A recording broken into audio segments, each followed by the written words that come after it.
Dahil sa pagnanais na tumira sa tahimik na lugar, binili ni Benji ang isang murang bahay sa Siquijor. Malaki ang bahay. Merong 2 palapag. Kasyang-kasya ang kanilang buong pamilya. Makakapamuhay na sana sila ng tahimik, pero ang hindi nila alam, ang kinatitirikan pala ng kanilang bahay ay malapit sa libingan ng mga aswang. Wala silang kamalay-malay na darating ang gabi ng lagim sa kanilang pamilya.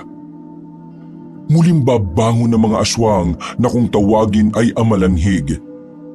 Ang mga aswang na muling bumangon mula sa matagal na pagkakahimlay. Malalagay sa panganib ang kanilang pamilya.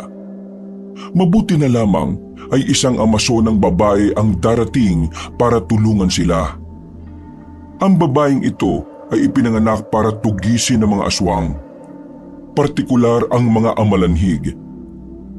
Sa pagdating ng babae sa kanilang buhay, magkakaroon sila ng pag-asa sa buhay, pero hindi magiging madali ang kapayapaan para sa kanila. Dahil isang namumukod-tanging aswang ang makakaharap ng babae na siyang maglalagay sa kanila sa katiyakang panganib. Ano nga kaya ang mangyayari sa kanila? Kayanin pa kaya silang protektahan ng dalaga? O baka sama-sama na rin silang mamamatay sa lupain ng mga aswang?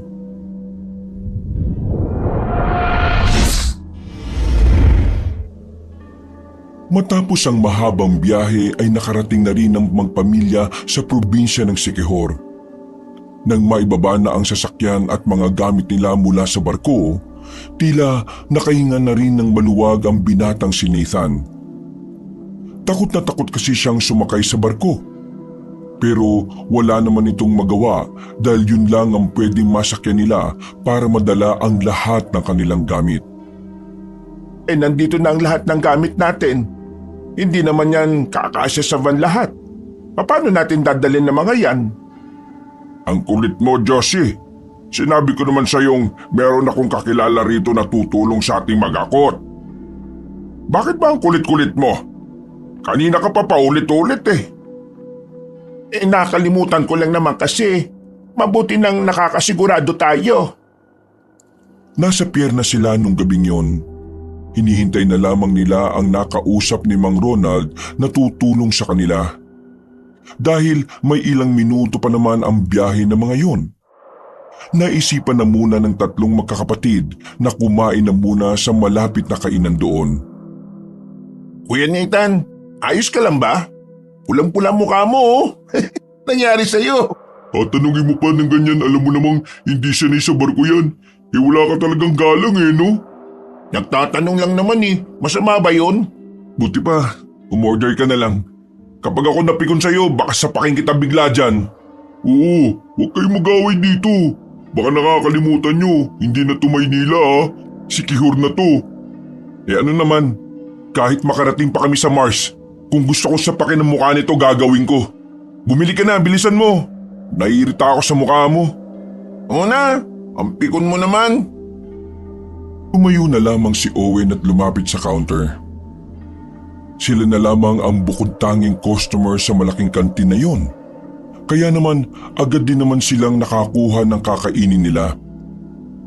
Bilisan nyo kumain ha. Nagbabantay sila papa at mama doon. Alam niyo ba ang chismis? Chismis na naman. Palalaki mong tao, hilig mo sa ganyan. Ay, hindi pala to chismis. Ang tawag pala rito ay Churi. Churi ng ano? Churi raw sa... May aswang. Ikaw talaga. Buwan ka na naman siguro no. Nakarinig na naman siguro ng mga kwento galing sa mga kaklase niyang weirdo.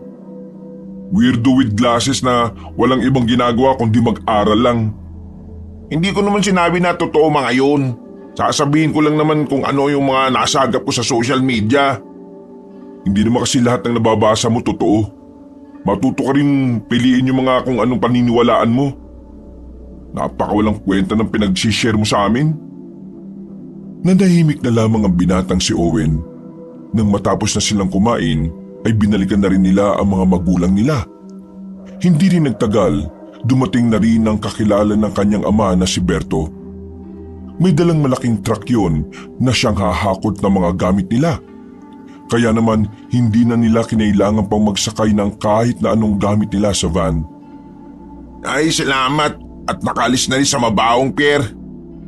Kung makasabi to ng mabaho mas mabaho pa nga school ninyo kapag umuulan. Amoy hasang ng isda na nabubulok. Ay, manahimik na kayo. Puro na lang kayo bangayan. Hambalusi ko kayo nitong hawak ko Pa, for good na ba tayo rito? Sigurado na kayo sa desisyon ninyo? Sandali pang lumingon si Nathan habang nagmamaneho. Agad namang sumagot sa kanya ang iritadong tinig. Isa ka pa. Paulit-ulit ka rin. Sinabi ko nang bago tayo umalis, dito na tayo titira, di ba? Iiwanan natin ang Maynila. Bakit ba tayo titira doon nandun lahat ng kamag-anak nating hinihila tayo pababa? Bakit ba kasi hindi na lang natin sila palagan? Kaya lang naman sila ganun sa atin kasi masyado tayong mabait sa kanila Palagan? Tapos ano? Lalaki lang lalo ang gulo. Tapos maapektuhan tayong lahat. Lalo na itong kapatid ninyong nag-aaral pa. Hayaan na lang natin sila. Tayong iiwas at bahala na sila sa buhay nila. Basta tayo mamumuhay tayo ng tahimik. Tama naman ang sinasabi ng ama ninyo. Hanggat kayang umiwas sa gulo.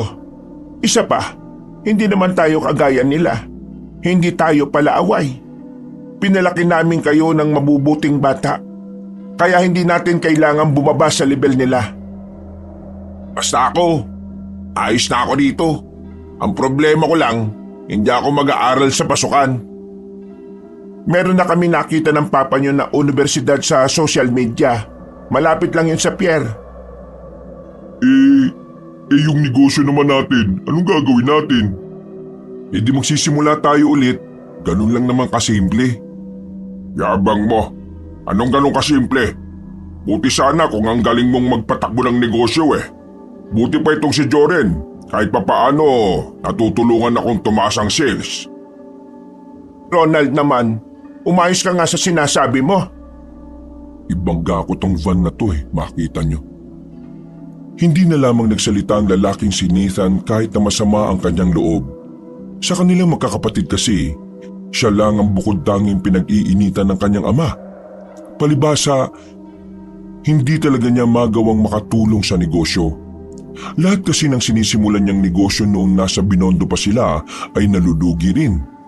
Kaya ang ginagawa na lamang niya, tumutulong-tulong na lang siya sa pagde-deliver ng mga produkto nila.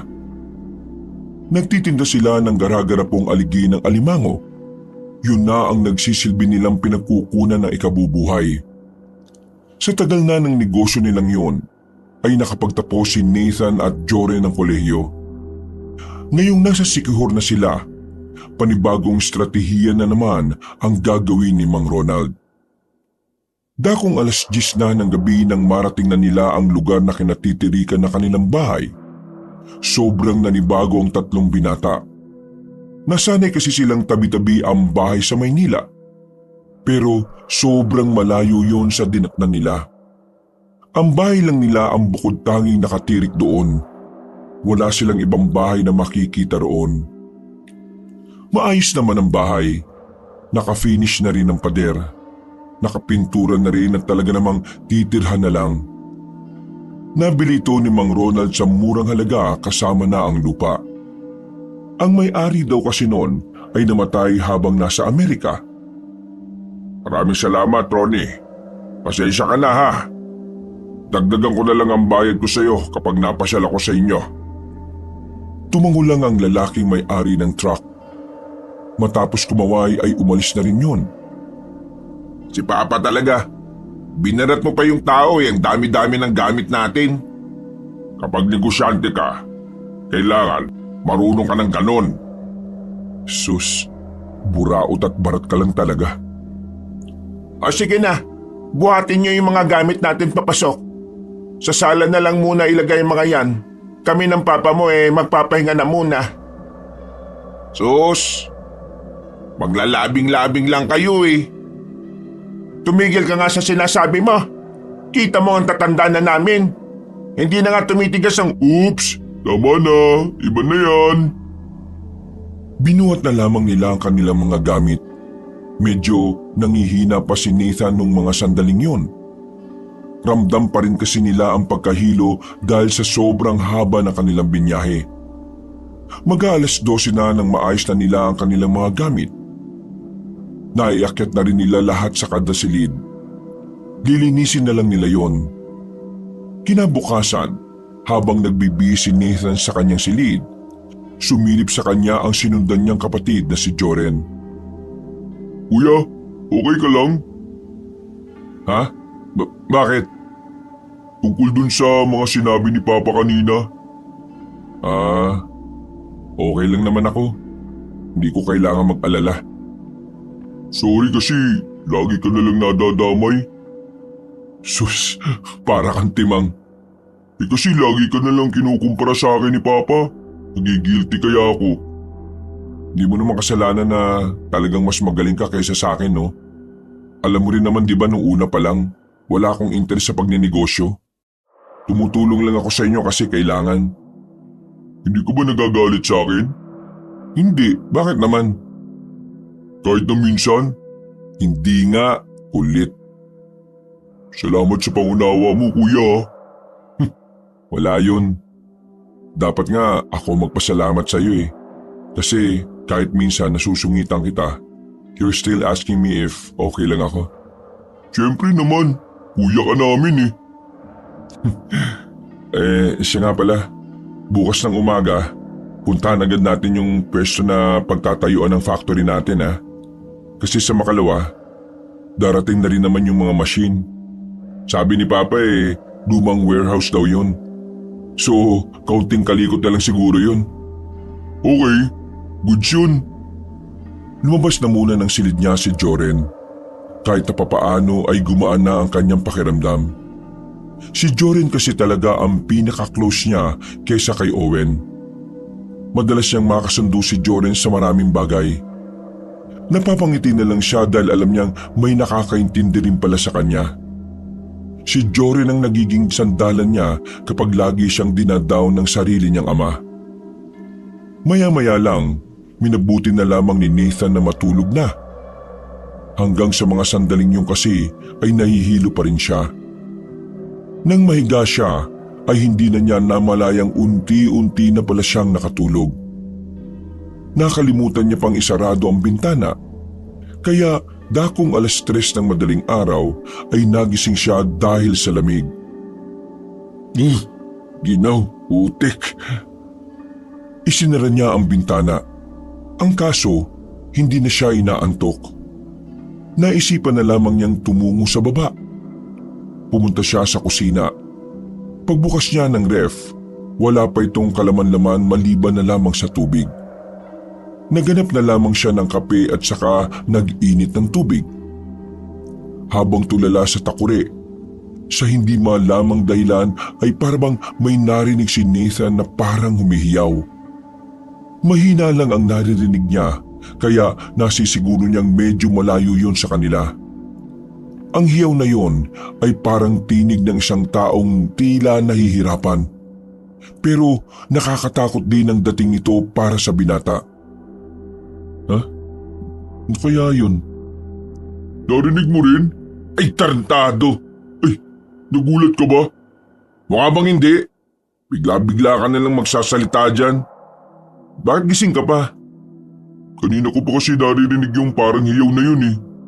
Tingin mo, tao yun? Hindi ko nga alam eh. Ngayon ko lang narinig. Alam mo yung hiyaw na parang nangihingi ng tulong?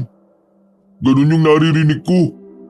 Baka lasing lang siguro yung naririnig natin. Lasing?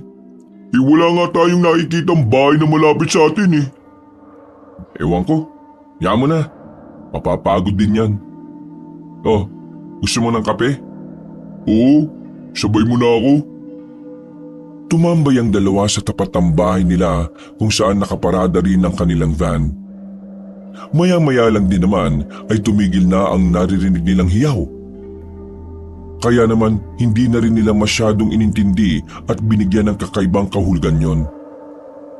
Nang sumapit na ang kinaumagahan, Sakay ng van ay lumarga si Nathan at Jored. Hindi naman kalayuan ng factory mula sa bahay nila. Pero dahil tamad na tamad silang maglakad, ginamit na lang nila ang sasakyan. Pagdating nila roon, meron silang inabutang matandang lalaki na nagtatabas ng mga ligaw na damo. May kasama itong batang lalaki na sa pagkakatingin nila ay nasa 10 taong gulang pa lang. Mawalang galang na po, pero sino kayo? Kayo ba nakabili ng warehouse na ito? Opo, kami nga po. Kayo, sino po kayo? Ako yung kapatid ng dating may-ari ng warehouse na ito. Nandito lang naman kami para tanggalin yung mga ligaw na damo. Bilin kasi sa akin ng kapatid ko bago siya namatay linisin ang paligid ng warehouse para kapag gagamitin nyo na maganda na. Si Mang Eloy po namatay na? Nung nakaraan buwan lang kausap lang siya ng tatay namin Bago ito ay binenta ng kapatid ko sa inyo. May sakit na siya. Yung perang kinita niya rito, ginamit niya sa pagpapagamot. Pero wala rin namang nangyari. Hindi rin niya kinaya. Ganun po ba? Nakikiramay po kami. Ano pong pangalan ninyo? Ako si Pedring. Ito naman kasama ko yung apo ko, si Yang Yang. Magandang umaga po sa inyong dalawa mga kuya. Magandang umaga rin sa iyo, Yang Yang. Ang bait mo naman. Tinutulungan mo ang lolo mo. Mang Pedring, hindi nyo na siguro kailangan gawin yan. Kasi hindi naman kasama yan sa binayaran namin Kami na lang po magkakapatid ang tatabas sa mga damo. Kaya nga po, mapapagod po kayo niyan Nako, ayos lang naman. Ginagawa ko ito kasi ito ang huling hiling ng aking kapatid sa akin. Baka multuin ako doon kapag hindi ko ginawa. Sige, ganito na lang po. Pagkatapos naming i-check ang loob, tutulungan po namin kayo. Kayo ang bahala. Pero maraming salamat kung ganon. Nginitian nila ang maglolo at saka dumiretso na rin sila papasok ng warehouse. May kalakihan ng warehouse na yon pero mahahalatang lumang-luma na. May ilang parte na rin kasi ng haligi na kinakalawang na. Nilibot nila ang warehouse. Inalam nila kung saan magandang ilagay ang mga makina na darating para sa paggawa ng produkto nila. Makalipas lang ang ilang sandali ay binalikan na rin nila ang maglolo. Tinulungan nilang magtabas ng damo. Kakaunti na lang naman ang mga ligaw na damo kaya halos 1 oras lang din nilang tinanggal. Diyos ko, meron pa talagang pang-almusal. Maraming salamat. Dapat lang naman po. Kung tutusin kami na dapat ang gumagawa ng pagtatabas Pero tinulungan nyo kami.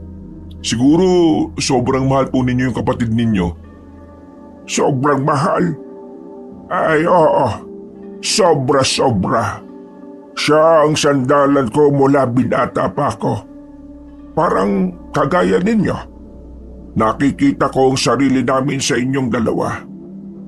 Huhulaan ko, malapit kayong dalawa sa isa't isa, no? Opo, ang galing niyo pong manghula Marunong kasi akong bumasa ng mga kilos. Nakikita ko kasi na parang close na close kaya. Mang Pedring, maiba lang po tayo po. Tagasan po ba kayo rito? Wala po kasi kaming nakikita ang kabahayan rito Ay, meron namang kabahayan dito. Itong likuran ng warehouse kapag dinaretso niya, may makikita kayong lumang tulay. Tawid kayo ron. Tapos kaliwa. May mga bahay na roon. Pero kakaunti lang din. May supply naman ng kuryente dito sa atin kahit na liblib kaya maliwanag ang mga daan sa gabi. Natanong ko lang po para po kapag may mga gusto kaming itanong, gaya na lang ng saan makakabili ng kung ano-ano, kayo na lang po ang pagtatanungan namin. Wala naman problema. Kung ayos nga lang sa inyo sumama kayo sa amin ngayon sa bahay Pakakainin ko kayo ng masarap na tinola. Ah, hindi na po. Magluluto na rin kasi maya-maya si mama ng pagkain namin. Baka magtampo kung uuwi kaming busog. Sa susunod na lang po, sigurado yan. Kung sa bagay, alam naman natin ang mga nanay, maramdamin ang mga yan. Oh, may tanong pa po nga pala ako. Bigla ko lang pong naalala eh. Ano ba yun, iho? Meron po ba kayong narinig kagabi na humiyaw? Parang taong nahihirapan eh. Sa sinabing yun ni Joren, natahimik sandali ang matandang si Pedring.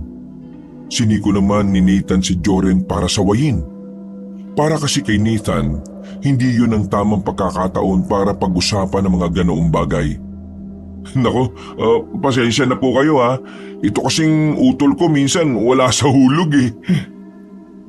Kapag may naririnig kayong ganon, o mga tunog na hindi pangkaraniwan, huwag na lamang kayong lalabas ng bahay. Sa hindi malamang dahilan, bigla na lamang nagtindigan ang balahibo ng dalawa. Kahit itago nila, makikita ang kaba sa kanilang muka. Ano pong ibig niyong sabihin?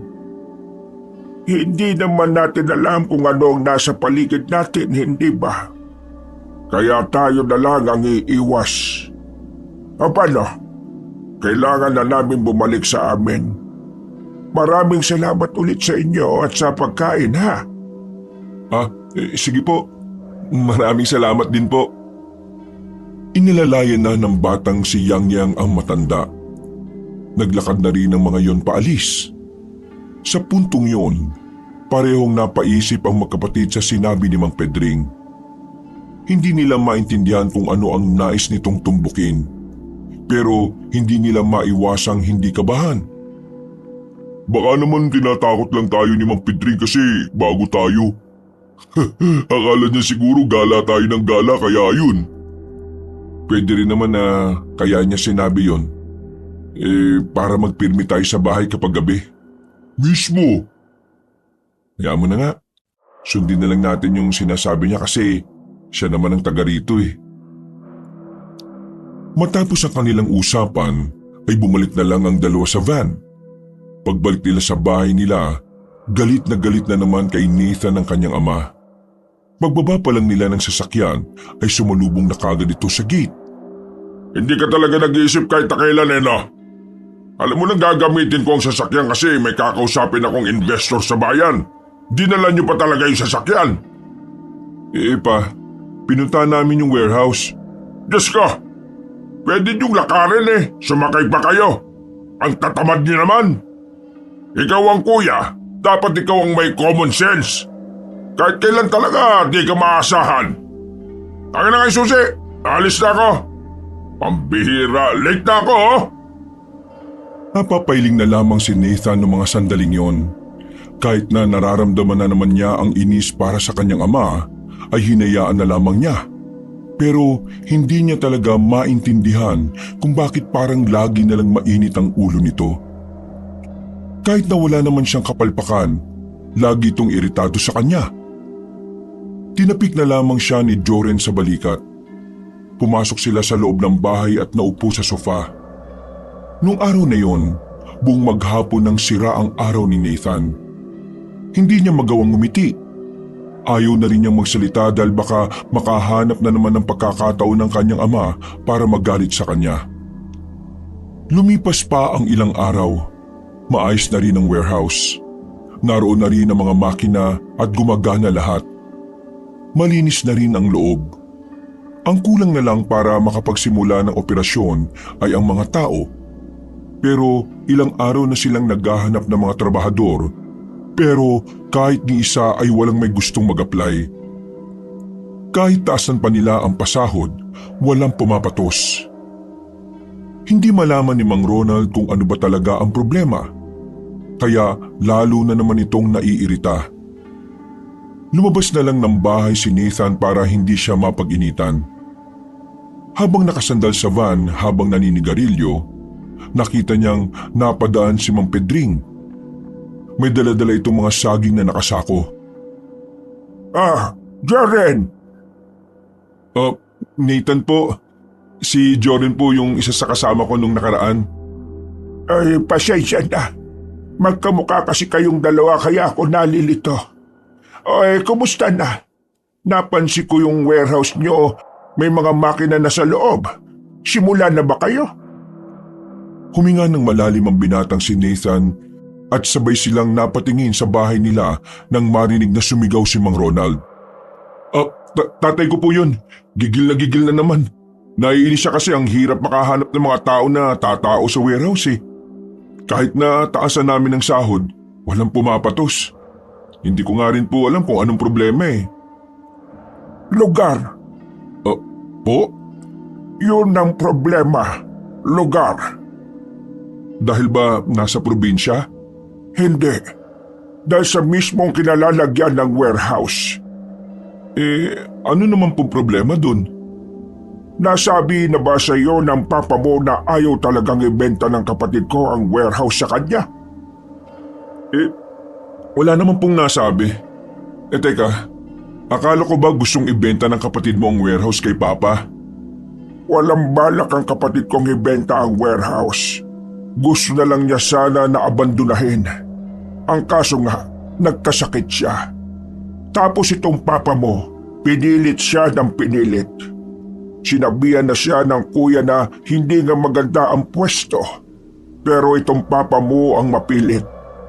Desperado na siya sa warehouse. Tinamad na yatang humanap ng iba.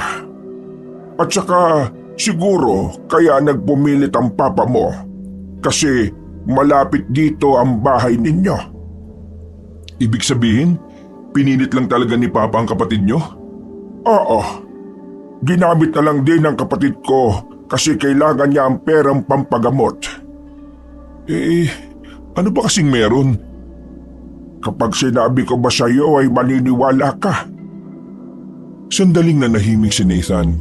Nakatingin lang siya sa mukha na matandang si Pedring. Seryoso ang mukha nito. Bagay na nakakadagdag sa kurisidad ng binata. Interesado si Nathan kaya kahit medyo nawiwirduhan, itinuloy niya ang usapan. Sige po, sabihin niyo po. Padabog na bumukas ang kanilang pintuan at lumabas ang kanyang amang si Ronald. Nathan! Ano ba ginagawa mo dyan sa labas? Sa halip na tinutulungan mo kami mag-isip nakikipagkwentuhan ka ba dyan? Napakawalang kwenta mo. Oo na po, papasok na ako. Wala talaga kayong pinipiling pagkakataon no? Anong sabi mo? Nakita niyo naman pong may kinakausap ako, sinisigaw-sigawan niyo ako ng ganyan. Anong tingin niyo sa akin, bata? Ano ba naman kayo? Huminahon nga kayo. Itong awatin niyo si Papa. Lagi na lang tong galit sa akin kahit na wala naman akong ginagawang masama. Paano hindi magagalit sa'yo? Sumasakit na ang ulo ko kakaisip paano makakahanap ng mga tauhan sa factory. Ikaw naman tong petiks-petiks lang. Pasarap ka. Ikaw pa naman ang panganay tapos hindi ka naman maasahan. Sinong gaganahan na tulungan ka? Kung lagi mong dinadaan sa init ang ulo mo. Kung lagi mong dinadaan sa init ang ulo lahat ng bagay. Ba't sumasagot ka ba talaga? Tama na kasi. Hindi niyo ba ako naririnig? Ikaw sabi mo yung panganay mo Kapag ako napuno dyan, sinasabi ko sa iyo, Josie. Pumasok ng matandang si Ronald sa loob ng bahay. Si Mang Pedring naman ay sumenyas na lang kay Nathan na aalis na. Hindi na tuloy nasabi na matanda kung ano man ang problema sa lugar na kinatitirikan ng warehouse. Kuya, kalma ka na. Ako na lang muna kakausap kay Papa. Ikaw naman din kasi sana, hindi mo na pinatulan. At kasalanan ko pa ngayon. Nagsalita lang naman ako kasi hindi ko na matiis yung trato niya sa akin May kausap ako Pinahiya niya ako. Tinrato niya akong parang bata sa harap ng kausap ko. Bakit parang kasalanan ko pa ngayon? Pinapalagpas ko na nga yung mga masasakit na salita na sinasabi niya sa akin Ngayon lang ako umalma kasi hindi na talaga tama. Bakit? Kasalanan ko bang walang gusto maging tauhan natin? Sino ba kasing nakaisip na pumunta rito? Ako ba? Kung sana hindi siya duwag na palagan ng mga kapatid niya, hindi naman tayo mapapatpas sa lugar na to. Di sana maayos ang buhay natin sa Maynila. At hindi ganitong nag-a-adjust na naman. Hindi ko kasalanan na duwag siya, no? Sa akin lang siya matapang eh. At mas lalong hindi ko kasalanan kung bakit siya nahihirapan ngayon. Lahat na nangyayari ngayon dahil sa mga desisyon niya. Sinampal ni Aling Josie si Nathan. Dahil sa gulat, hindi na nakapagsalita pa ang binata. Lumabas na lang ito ng kanilang gate. Hindi niya alam kung saan siya pupunta. Gusto niya lang magpakalayo-layo. Sandali! Uy! Wait lang, hintayin mo ako! Sa bilis ng lakad ni Nathan ay mabilis silang nakalayo sa bahay nila. Hindi na nila alam kung saan papunta ang daan na yon. Basta gusto lang maglakad ni Nathan. Uy, saan ka ba pupunta? Konti na lang pose ng ilaw dito. Sige na, bumalik ka na. Gusto ko mapag-isa. Mapag-isang pinagsasabi mo. Delikado na walang katao-tao. Walang dumadaan tapos ang dilim pa. Tumigil si Nathan at saka napakamot sa ulo. Bumuntong hininga na lamang ito. Nakakainis na kasi. Okay lang na mainis. Basta, sasamahan kita. Baka mamaya mapano ka pa rito. Alam mo naman na hindi tayo taga rito, di ba? Pasensya na. Hindi ko na rin talaga kaya yung ugali ng tatay natin eh. Hindi na nakakatuwa. Okay lang naman sa akin. Naintindihan ko naman yun eh. Kahit di naman ako, maiinis na rin. Eh ano bang gusto mo ngayon? Tambay muna tayo? Pahangin? O ano? Pupunta muna ako sa factory. Mas masarap ang hangin dun. Ano, sasama ka ba? Oo naman Naglakad na lamang ang dalawa patungo sa kanilang factory. Hindi naman yung kalayuan. Pero sa dinaanan nila ay walang liwanag. Nasira ang ibang poste ng ilaw. Kaya naman kahit na hindi naman paniwalain ng dalawa sa mga nakakatakot na bagay, hindi nila maiwasang hindi mailang at matakot. Pakiramdam nila habang tinatahak nila ang daan, para bang mayroong mga matang nakabantay sa kanila. Kuya, balik na tayo. Natatakot ka, no? Hindi sakit na kasi ng paa ko eh. Sus, dahilan mo. Malapit na tayo Nang matanong na nila ang factory ay medyo nabawasan na rin ang kanilang kaba. Maliwanag na roon dahil iniiwan talaga nilang bukas ang ilaw sa labas. Umupo na muna sila sa gilid. Dumukot ng sigarilyo si Nathan at saka lighter. Akala ko ba tumigil ka na sa ganyan? Nakaka-stress lately. Di ko maiwasan. Tigilan mo na yan, kuya. Alam mo namang nakakasama sa'yo yan eh. Ikaw ba? Wala ka bang kahit na anong bisyo? Wala. Boring nga buhay ko eh. Gusto mo turuan kita? Nang alin? Magbisyo. Si Raulo. Biro lang. Ha? Ano yun? Ang alin? Pakinggan mo mabuti. Ha? Oo nga no. Ganun yung narinig natin nung unang gabi, di ba? Hindi mapigilan ng dalawa na hanapin ang naririnig nila. Sa kakahanap nila, dinala sila ng kanilang mga paa sa malawak na kapatagan. Hindi yun kalayuan sa factory. Kaunting lakad lang ang ginawa nila. Maya-maya lang, muli nilang narinig ang humihiyaw. Pero sa pagkakataong yun, mas malakas at klaro na.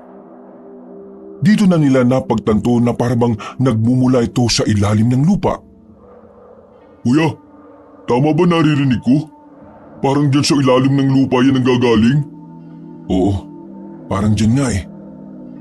Teka, may underground siguro dyan. May nakatira sa ilalim ng lupa? Tunnel? Baka mga rebelde yan. Ganon taguan nila eh. Mga rebelde? Ganon yung naririnig natin? Napatahimik sandali si Joren. Nagtindigan ng mga balahibo nito sa di nito matukoy na dahilan. Kung bumalik na lang kaya tayo sa atin? Oo, mabuti pa nga. Paalis na sana sila nang bigla nilang nakita na parang umangat ng bahagya ang lupa. Nanlalaki ang kanilang mga mata. Sa takot nila, hindi na nila hinintay pang lumabas ang kung ano man ang nasa ilalim nun. Mabilis na tumakbo ang dalawa pabalik. Hindi na sila lumingon pa. Maya-maya lang ay nakarating na rin sila sa bahay nila. Hingal na hingal. Mababaka sa mukha nila ang takot. Pero minabuti na lamang nilang dalawa na hindi na lang sabihin sa pamilya nila. Alam kasi nilang mas lalo lang maiirita ang kanilang ama. Saan ba kayo galing? Bakit parang nakakita kayo ng multo? Oh, wala po ma. Nagkatakutan lang kami ni kuya. Ito kasi si kuya, sabi niya may aswang daw. Ayun pala, bayawak lang yung nandun sa halamanan. Ay nako, huwag kayo magbibiro ng ganyan. Kapag narinig ng mga taga dito na nagsasabi kayong may aswang dito magagalit sila sa inyo. Ayaw na ayaw nila niyan kasi sinisira niyo yung imahe ng probinsyang ito. Sige po, sorry po ma. O sige na po, pupunta na ako sa kwarto ko. Anak, pasensya na kanina ha. Nadala lang ako ng emosyon ko. Tumango na lamang si Nathan at ngumiti ng papilit. Umakyat na lamang siya sa itaas. Agad naman siyang sinundan ng kapatid niyang si Joren. Tingin mo ya, ano kaya yun? Baliw ka, bakit ako tinatanong mo? Pakiramdam ko talaga may kakaiba dun eh. Alam ko na, kung tanungin natin si Mang Pedring bukas. Ha? Ano naman kinalaman ni Mang Pedring dun? Kanina kasi, bago kami nagkasagutan ni Papa, may sasabihin dapat si Mang Pedring sa akin. Tungkol yun sa dahilan kung bakit walang napatos sa hiring natin. Tingin ko talaga may something sa area natin dito. At tingin ko may nalalaman tungkol dito si Mang Pedring. O sige, puntaan natin bukas. Total, wala naman tayong gagawin eh. Dahil sa pagkasabik, agad na natulog ang dalawa. Maaga silang nagising kinabukasan. Nagtaka ang kanilang ina kung saan sila pupunta. Maging ang tatay nilang si Ronald na nagbabasa ng dyaryo ay napatingin din. Sinabi na lamang ni Jory na hahanap sila ng paraan kung papaano makakakuha ng tao. Hindi naman na sila pinigilan ng kanilang ina. Tingin ko, dapat isama natin si Owen. Mahilig yun sa ganito eh. Wag na, ignorante yun. Baka sabihin niya pa kay Papa at Mama kung saan tayo nagpupunta. Tayo na lang. Sa halos patakbo na nilang lakad ay narating na rin nila ang factory. Pero dinaanan lang nila yon. Sinunod nila ang direksyong itinuro sa kanila ni Mang Pedring nung una nilang nakausap yon. Maya-maya pa, nakita na rin nila ang tulay. Pagdating nila roon, ay nakita na rin nila ang parang maliit na baryo. Merong kabahayan na magkakalayo. Kaunting lakad lang nila, natanaw na nila ang batang si Yang Yang na naglalaro sa bakuran. Nilapitan nila kagad yon. Yang Yang! Oh, ay ano pong ginagawa niyo dito? Nandyan ba yung lolo Pedring mo? Gusto sana namin makausap. Opo, nasa loob po siya. Sige po, pumasok po kayo. Ayun, maraming salamat ah. Pagpasok nila ng bakuran, ay saktong kakalabas lang din ni Mang Pedring. Tila alam na agad na matanda ang kanilang pakay. Naupo ito sa tabi nila at saka nagsalita. Interesado ka sa naudlot na sasabihin ko Nathan? Opo, Mang Pedring. Pwede bang ituloy nyo ngayon? Ngumiti ng pilit ang matanda at saka sandaling ininom ang tiyaan nito. Tumingin ito sa labas at sinimula ng pagsasalita. Ang lugar ang problema kaya wala kayong mahanap na tao na magtatrabaho para sa inyo. Alam kasi ng iba kung anong meron sa area na yon. Ano nga po? Huwag niyo na po kaming bitinin. Malapit sa dating warehouse na ngayon ay factory nyo na ang libingan ng mga aswang.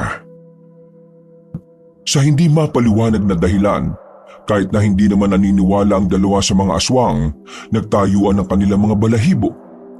Pinagpawisan sila ng malamig. Mga aswang na namatay na lang nang hindi na ipapasa ang kanilang pagiging aswang sa mga kamag-anak nila. Matagal na silang nakahimlay doon. Ang sabi ng ibang matatanda na nauna sa akin sa lugar na ito, panahon pa raw ng mga Kastila.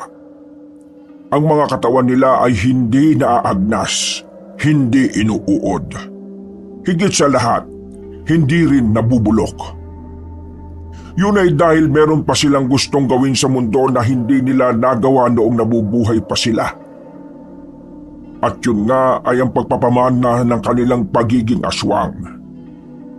Muli silang mabubuhay pagdating ng panahon. Kailangan nilang matapos ang hindi nila nagawa noon. Kapag hindi pa rin nila nagawa yun ngayon, maghahasik sila ng lagim. Ang mga tao ang pagbubuntungan nila. Hindi nakapagsalita ang dalawa. Kitang-kita ang takot sa mukha ng magkapatid. Makailang ulit na ring napalunok ng laway dahil sa kaba. Bakit hindi man lang kayo nagtaka? Bakit hindi niyo ako kinontra? Kagaya ng inaasahan kong magiging tugon niyo na gaya na lang ng hindi naman totoo ang aswang. Gawa-gawa lang ng tao ang aswang. Panakot lang yan sa mga bata. Bakit nga ba? May nalaman siguro kayo, ano?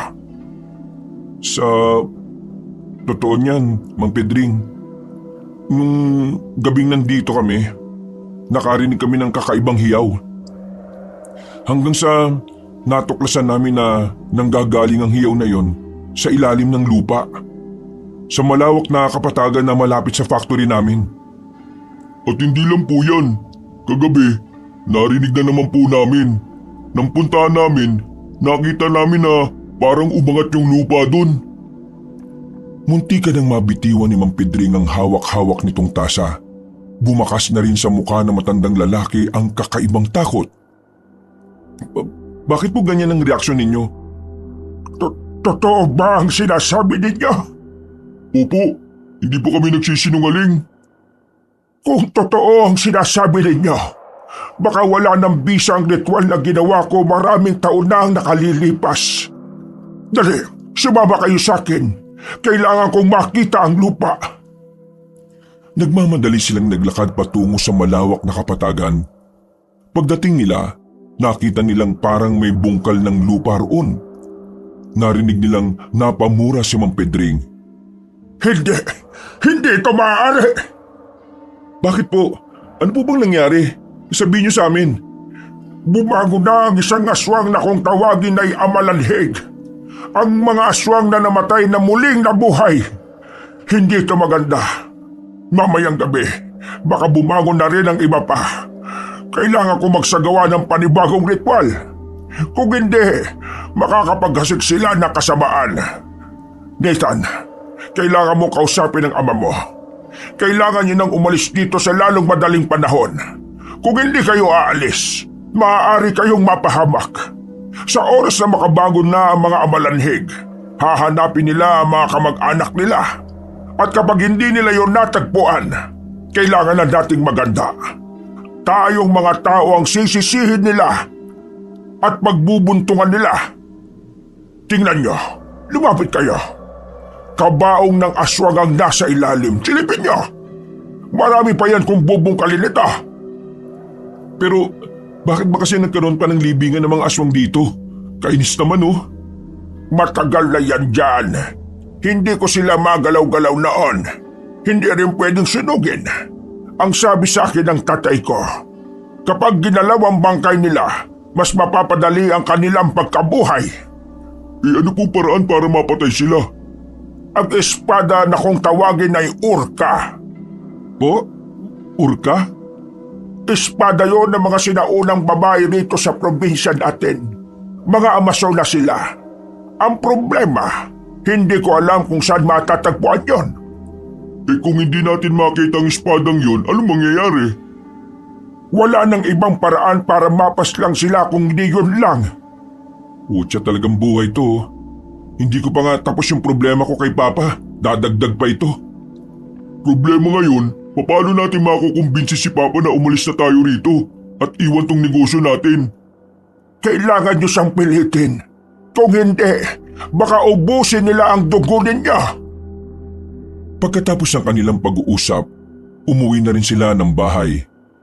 Nasaktuhan nilang may kinakausap sa call ang kanilang ama. Nakaupo lang sila sa sala.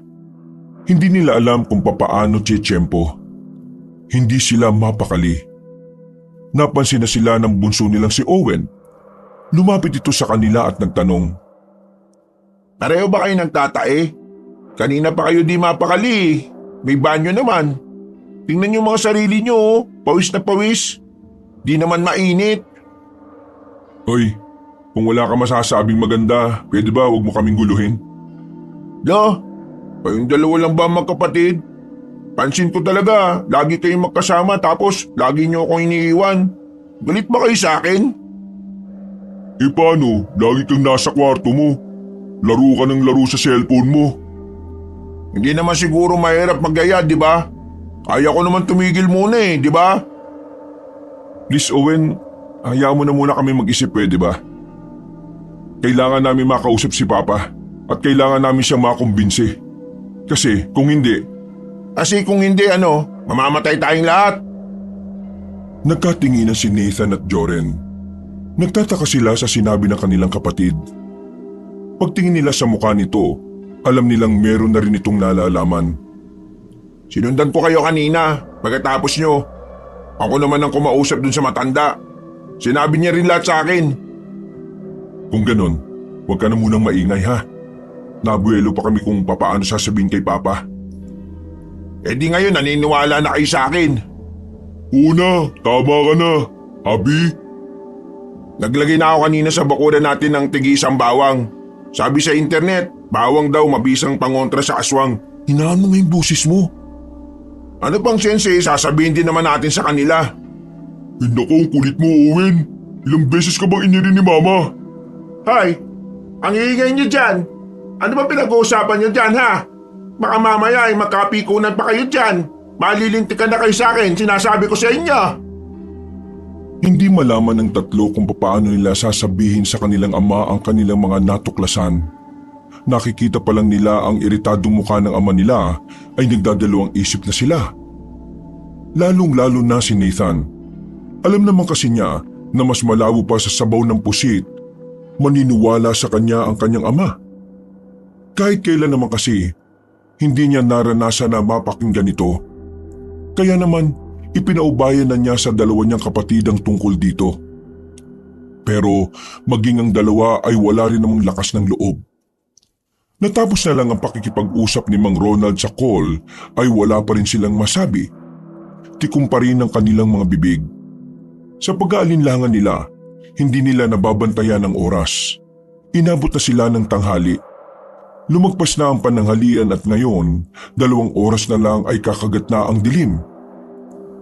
Nasa iisang silid ang tatlo habang nagtatalo kung sino ba talaga sa kanila ang magsasalita para sa kanilang ama. Ikaw na kasi magsabi kay kuya, ikaw ang panganay Gumagamit ka ba talaga ng utak mo? Kailan mo ba kami nakita ni Papa na nagkasundo? Ibig sabihin lang nun, hindi siya maniniwala sa akin. Puro ka kasi online game kaya yung utak mo hirap ng gumana kesa naman ako, tingin mo maniniwala sa akin yon? Oo, paborito ka nun Pinagsasabi mo. Paborito ka naman talaga nun Hindi mo ba napapansin? Laging kaming dalawa lang ni Jordan ang napapagalitan, samantalang ikaw, kahit ang dami mo ng katangahan na nagagawa sa buhay mo, ayos na ayos ka lang. Ano ba talagang problema mo sa akin, kuya? Sa akin mo lagi binubunton yung galit mo. Kasalanan ko ba kung hindi ka talaga paborito ni Papa? Uy, umigil na nga kayo. Manahimik na kayo. Kung hindi nyo kayang sabihin kay Papa, ako na lang magsasabi. Para kayong tanga. Tayo na nga lang magkakapatid hindi pa tayo magkasundo. Alam niyong nasa alanganin ng lagay natin dito dahil nga sa mga aswang na yun. Kaya dapat magkaisa tayo. Sige na, pasensya na. Eto kasi. Lumapit na tayo kay Papa. Wala na magsasalita Ako na lang ang kakausap sa kanya. Anong oras na? Mag-alas 6 na. Sabi ni Mang Pedring, gabi babangon yung mga nasa libingan ng mga aswang. Sabay-sabay silang lumabas ng silid. Pagkababa nila sa sala, nakita nilang kalmado na ang kanilang ama habang may sinusulat sa malaking notebook. Lumapit silang tatlo. Napatigil naman ng kanilang ama at tumingin sa kanila. Ano? May nahanap ba kayong papasok sa factory natin? Pa, tungkol dyan, may gusto sana akong sabihin sa inyo. Kung makakabuti yan sa negosyo natin, bakit hindi mo sabihin kaagad? Ang totoo niyan pa, Hindi po ito makakabuti sa negosyo natin eh. Eh di makakasama yan. E ano bang punto ng pag-uusap na to? Kaligtasan nating lahat pa. Yun ang gusto kong sabihin. Teka nga, ano ba sinasabi mo?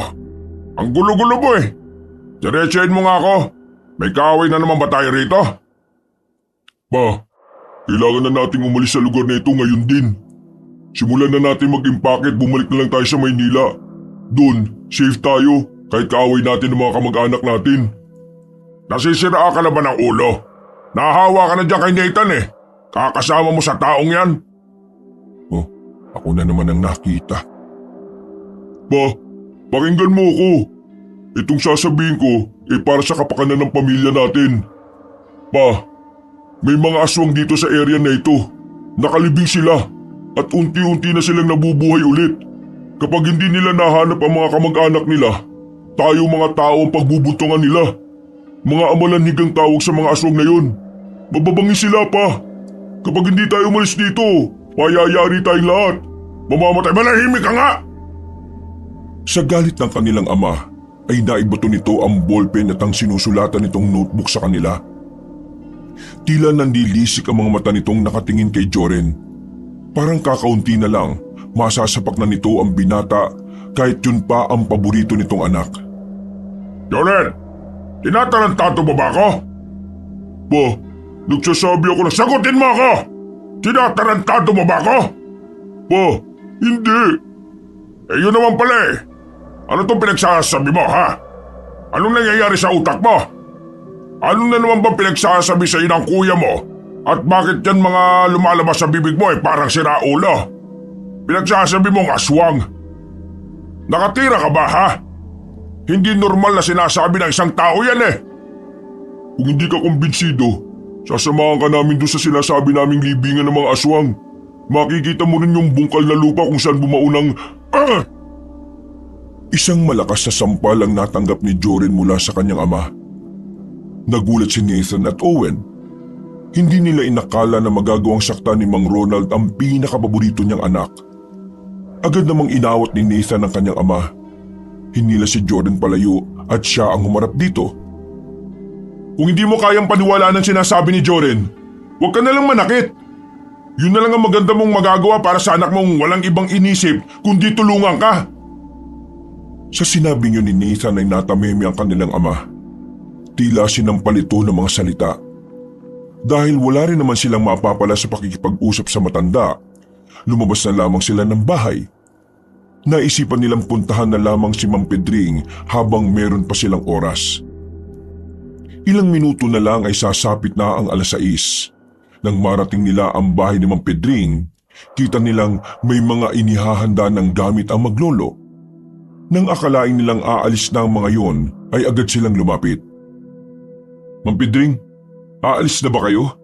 May alam ba kayong mapupuntahan na medyo ligtas? Hindi kami aalis. Naganda kami ng apo ko sa posibilidad na pag-atake ng mga amalanhig mamayang gabi. Lalabanan yung mga aswang? Yun ang kailangan namin gawin. Bilang isang dating albularyo, tungkulin ko pa rin na protektahan ng mga tao laban sa kanila. Sumama na lang po kayo sa amin, Mang Pedring. Meron kami sasakyan. Aalis tayo ngayong gabi bago pa sila makabangon lahat. Hindi ako maaaring umalis. Hindi ko maaaring iwan ang lugar na ito. Dahil ako lang ang nag-iisang magtatanggol dito. Isa pa, kasalanan ko kung bakit sila bumabangon ngayon. Masyado kong naging kampante. Akala ko'y hindi darating ang araw na ito, kaya iniwan ko ang pag-aalbularyo. Ngayong nagbabalik na sila, kailangan kong itama ang pagkakamaling nagawa ko. Paano niyo sila lalabanan? Dalawa lang kayo, matanda ka pa. Bata naman tong si Yang Yang. Ako na ang bahala roon. Basta kayong magpamilya, kayo ang dapat umalis. Madadamay pa kayo sa sumpa ng lugar na ito. Sige na, maganda na kayo. Iandaan nyo na ang pag-alis ninyo. Kapag sumapit na ang dilim, hindi na natin alam kung kailan sila pupunta sa atin. Kaya mas mainam nang umalis kayo kaagad. Nagmamadali silang bumalik ng kanilang bahay. Sinabi na nila sa kanilang ina ang tungkol sa mga nangyayari, ngunit kahit si Aling Josie ay hindi rin kumbinsido. Kahit na naniniwala naman ito sa mga aswang, hindi ito basta-basta naniniwala kung sabi-sabi lang. Kaya nagagalit sa inyong ama ninyo eh. Puro kayo kalokohan. Ma, hindi kami gumagawa ng kalokohan. Totoo ang sinasabi sa amin. Mula doon sa kwento naming naririnig namin na may nahiyaw, hanggang doon sa libingan ng aswang ay totoo. Walang imbento doon. Bakit bang hirap niyong maniwala sa mga anak ninyo? Kailan ba kayo maniniwala? Kapag may namatay na sa atin? Mama, ikaw na lang ang pag-asa namin para makumbinsi si Papa na umalis tayo ngayon. Ilang minuto na lang gabi na. Sumasapit na ang gabi. Wala na tayong oras. Mama, ako na ito si Owen, yung anak niyong hindi marunong magsinungaling mula bata pa. Ngayon sinasabi ko sa inyo, totoong sinasabi nila kuya. Bumuntong hininga ang kanilang ina. Medyo naging kalmado na rin ito. Hindi pa man ito 100% kumbinsido, pero sinubukan na nitong pakinggan ang sinasabi ng tatlong binata. Oo na. Sabihin na natin totoo ang sinasabi ninyo. Pero anong gagawin natin sa ama ninyo? Iwan na natin. Uy kuya, huwag kang nga magsalita ng ganyan. Alam kong may sama ka ng loob sa kanya pero tatay pa rin natin siya, no? Parte siya ng pamilya natin. Siya ang haligi. Oo, tatay nga natin siya. At ang isang ama, mas uunahing isipin ang kaligtasan ng pamilya kaysa sa negosyo niya. Tingnan mo nga kung anong ginagawa niya. Walang pakialam. Umalis pa ng bahay. Inuna ang negosyo at hindi naniniwala sa atin. Ngayon, siya ba ang ama na gusto mong isama natin? Na gusto mong hintayin natin na pumayag? Pero kung totoo nga sinasabi ninyo, mapapahamak ang papa nyo. Wala na tayong magagawa kung ayaw niyang sumama. Sinasabi mo bang okay lang na mamatay si papa basta makatakas tayo? Tanga ka talaga no? Tingin mo sa akin sobrang masamang tao? Hindi ko sinasabing ayos lang na mamatay siya. Kahit na ayoko sa kanya, ayoko rin naman na mabawasan tayo ng isa. Pero ang gusto kong puntuhin, hindi tayo pwedeng mamatay lahat. Ang kailangan natin, mabuhay. Ma, sang-ayon ako kay Kuya. Wala namang balak si Papa na makinig eh. Kung hihintayin pa natin siyang pumayag, baka maabutan na tayo ng mga amalanhig dito. Ang lapit lang nila mula rito sa bahay natin. Pero hindi ko kayang mawala ang papa ninyo. Ano bang mahirap intindihin doon? Kung gusto niyo makaligtas, sige na, mauna na kayo. Sasamahan ko ang papa niyo rito. Ma, huwag kang tatanga-tanga. Uy kuya, bunganga mo si mama yan. Tama na. Walang patutunguhan ang usapan natin kung magtatalo tayo. Sige na, may naisip akong paraan. Sandali silang huminahon. Napapailamos na lang si Nathan sa kanyang mukha sa sobrang stress. Kuya, Owen, pumunta kayo mamaya sa libingan ng mga aswang. Magbantay kayo ron. Ako naman, susubukan kong kumbinsihin si Papa. Kapag hindi siya pumayag, ako nang bahalang gumawa ng paraan. Basta kapag nakita niyong may mga bumangon doon, tawagan niyo kagad ako ha. Ako nang bahala kay Papa. Bumalik kayo kagad at sumakay ng van. Aalis tayo kagad. Tumango-tango na lamang si Nathan at Owen. Makalipas ang ilang minuto ay dumating na rin ang matandang si Ronald. Si Nathan at Owen naman ay pumunta na rin sa libingan ng mga aswang. Nakaupo lamang ang dalawa sa di kalayuan. Hawak-hawak nila ang isang malaking flashlight. Kuya, sorry kanina. Sige na, okay lang. Anong sige? Hindi ka ba magsosorry sa akin? Di sorry. Hirap sa yung taas din ng pride mo eh. Kahit alam mo namang may nagawa kang mali, mahirap bang magpakumbaba kuya? Hoy, wag mo ko simulan ha, nagbabantay tayo. Ngayon ko nasasabihin to, baka hindi mo pa to marinig kapag ako yung namatay mamaya. Alam kong nahihirapan ka sa ginagawa sa iyo ni Papa. Pero wag mong idamay ang ibang tao sa sama ng loob mo, lalo na ako. Wala naman akong kasalanan sa iyo eh, di ba? Kanina binastos mo pa si Mama. Nagbabago na ugali mo kasi dahil dyan sa sama ng loob mo.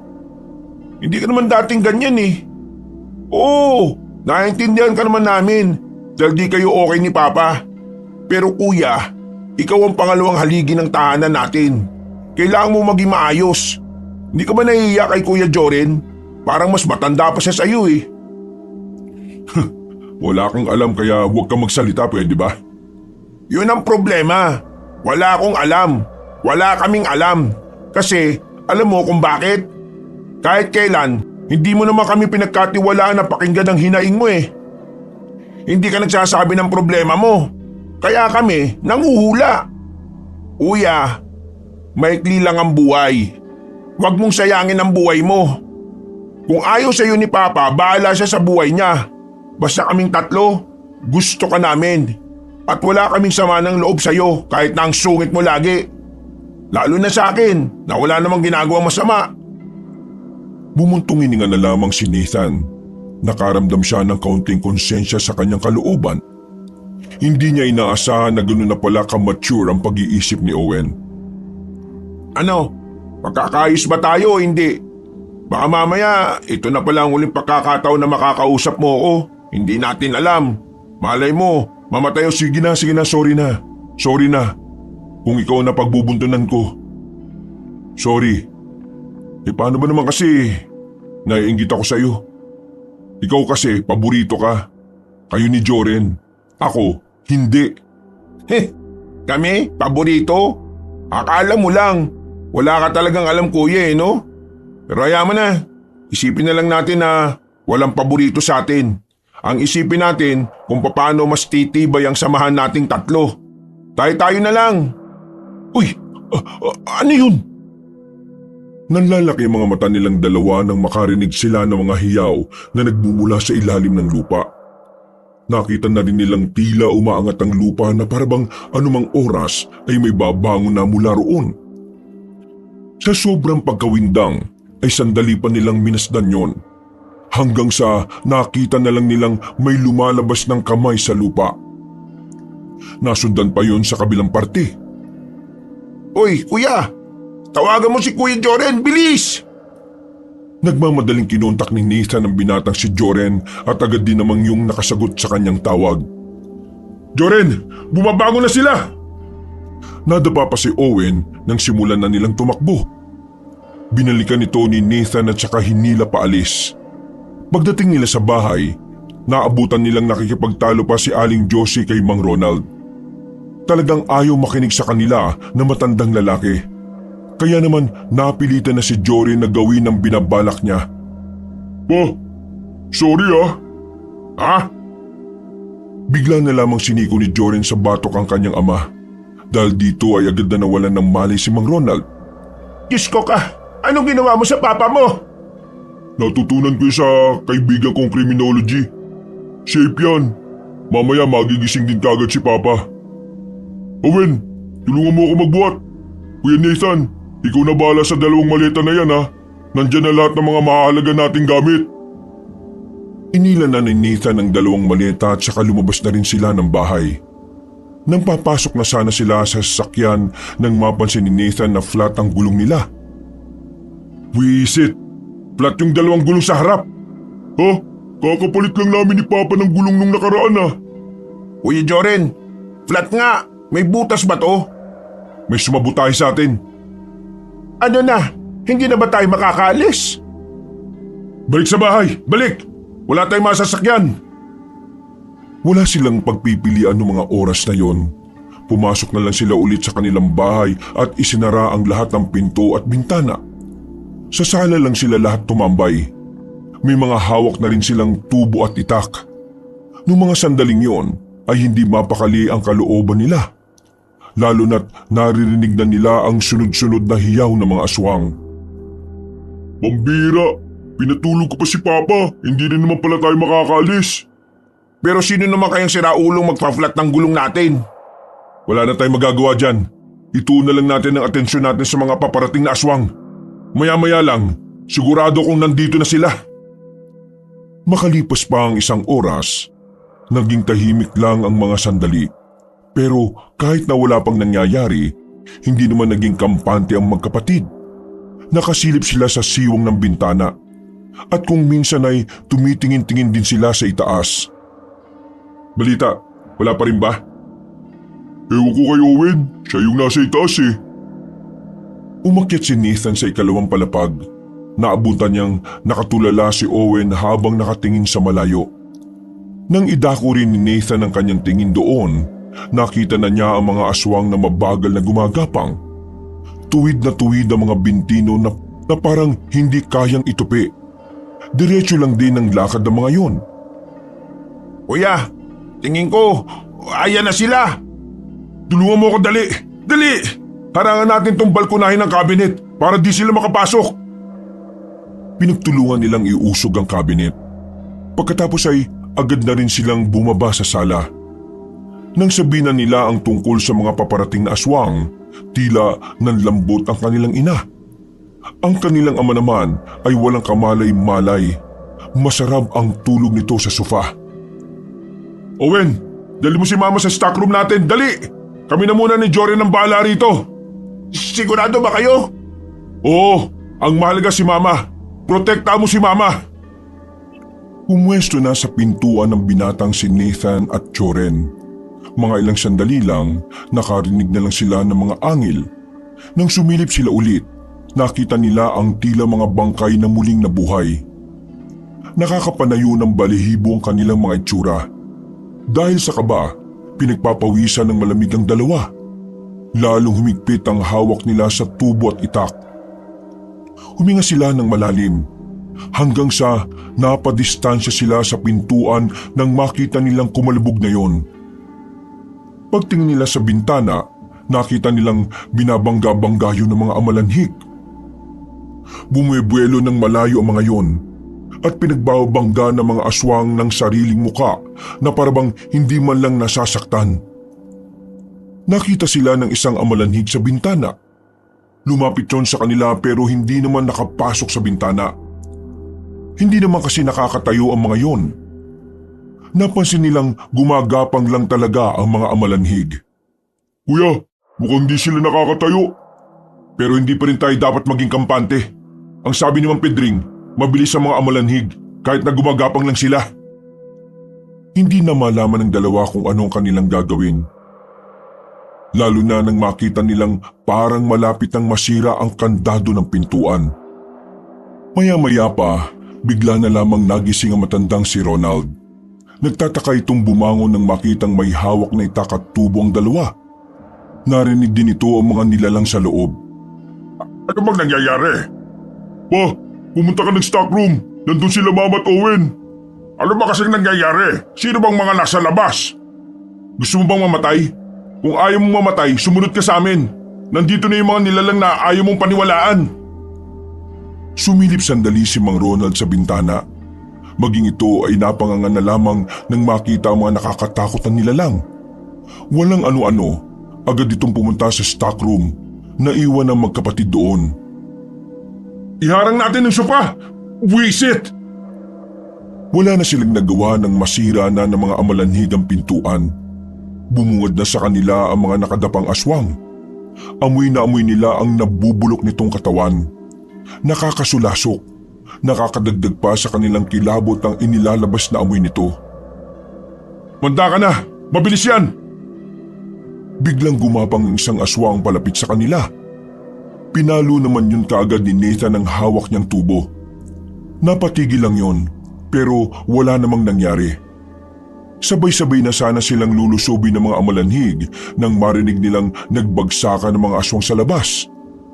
Nakita nila roon ang isang babaeng may hawak na espada na kulay berde ang talim. Sa isang iglap lang, napaslang na ng babae mga aswang sa labas. Walang kahirap-hirap, ni hindi man lang nagalusan ng dalaga. Pumasok yun sa loob ng bahay at hinilalang palabas ang mga napatay nitong aswang.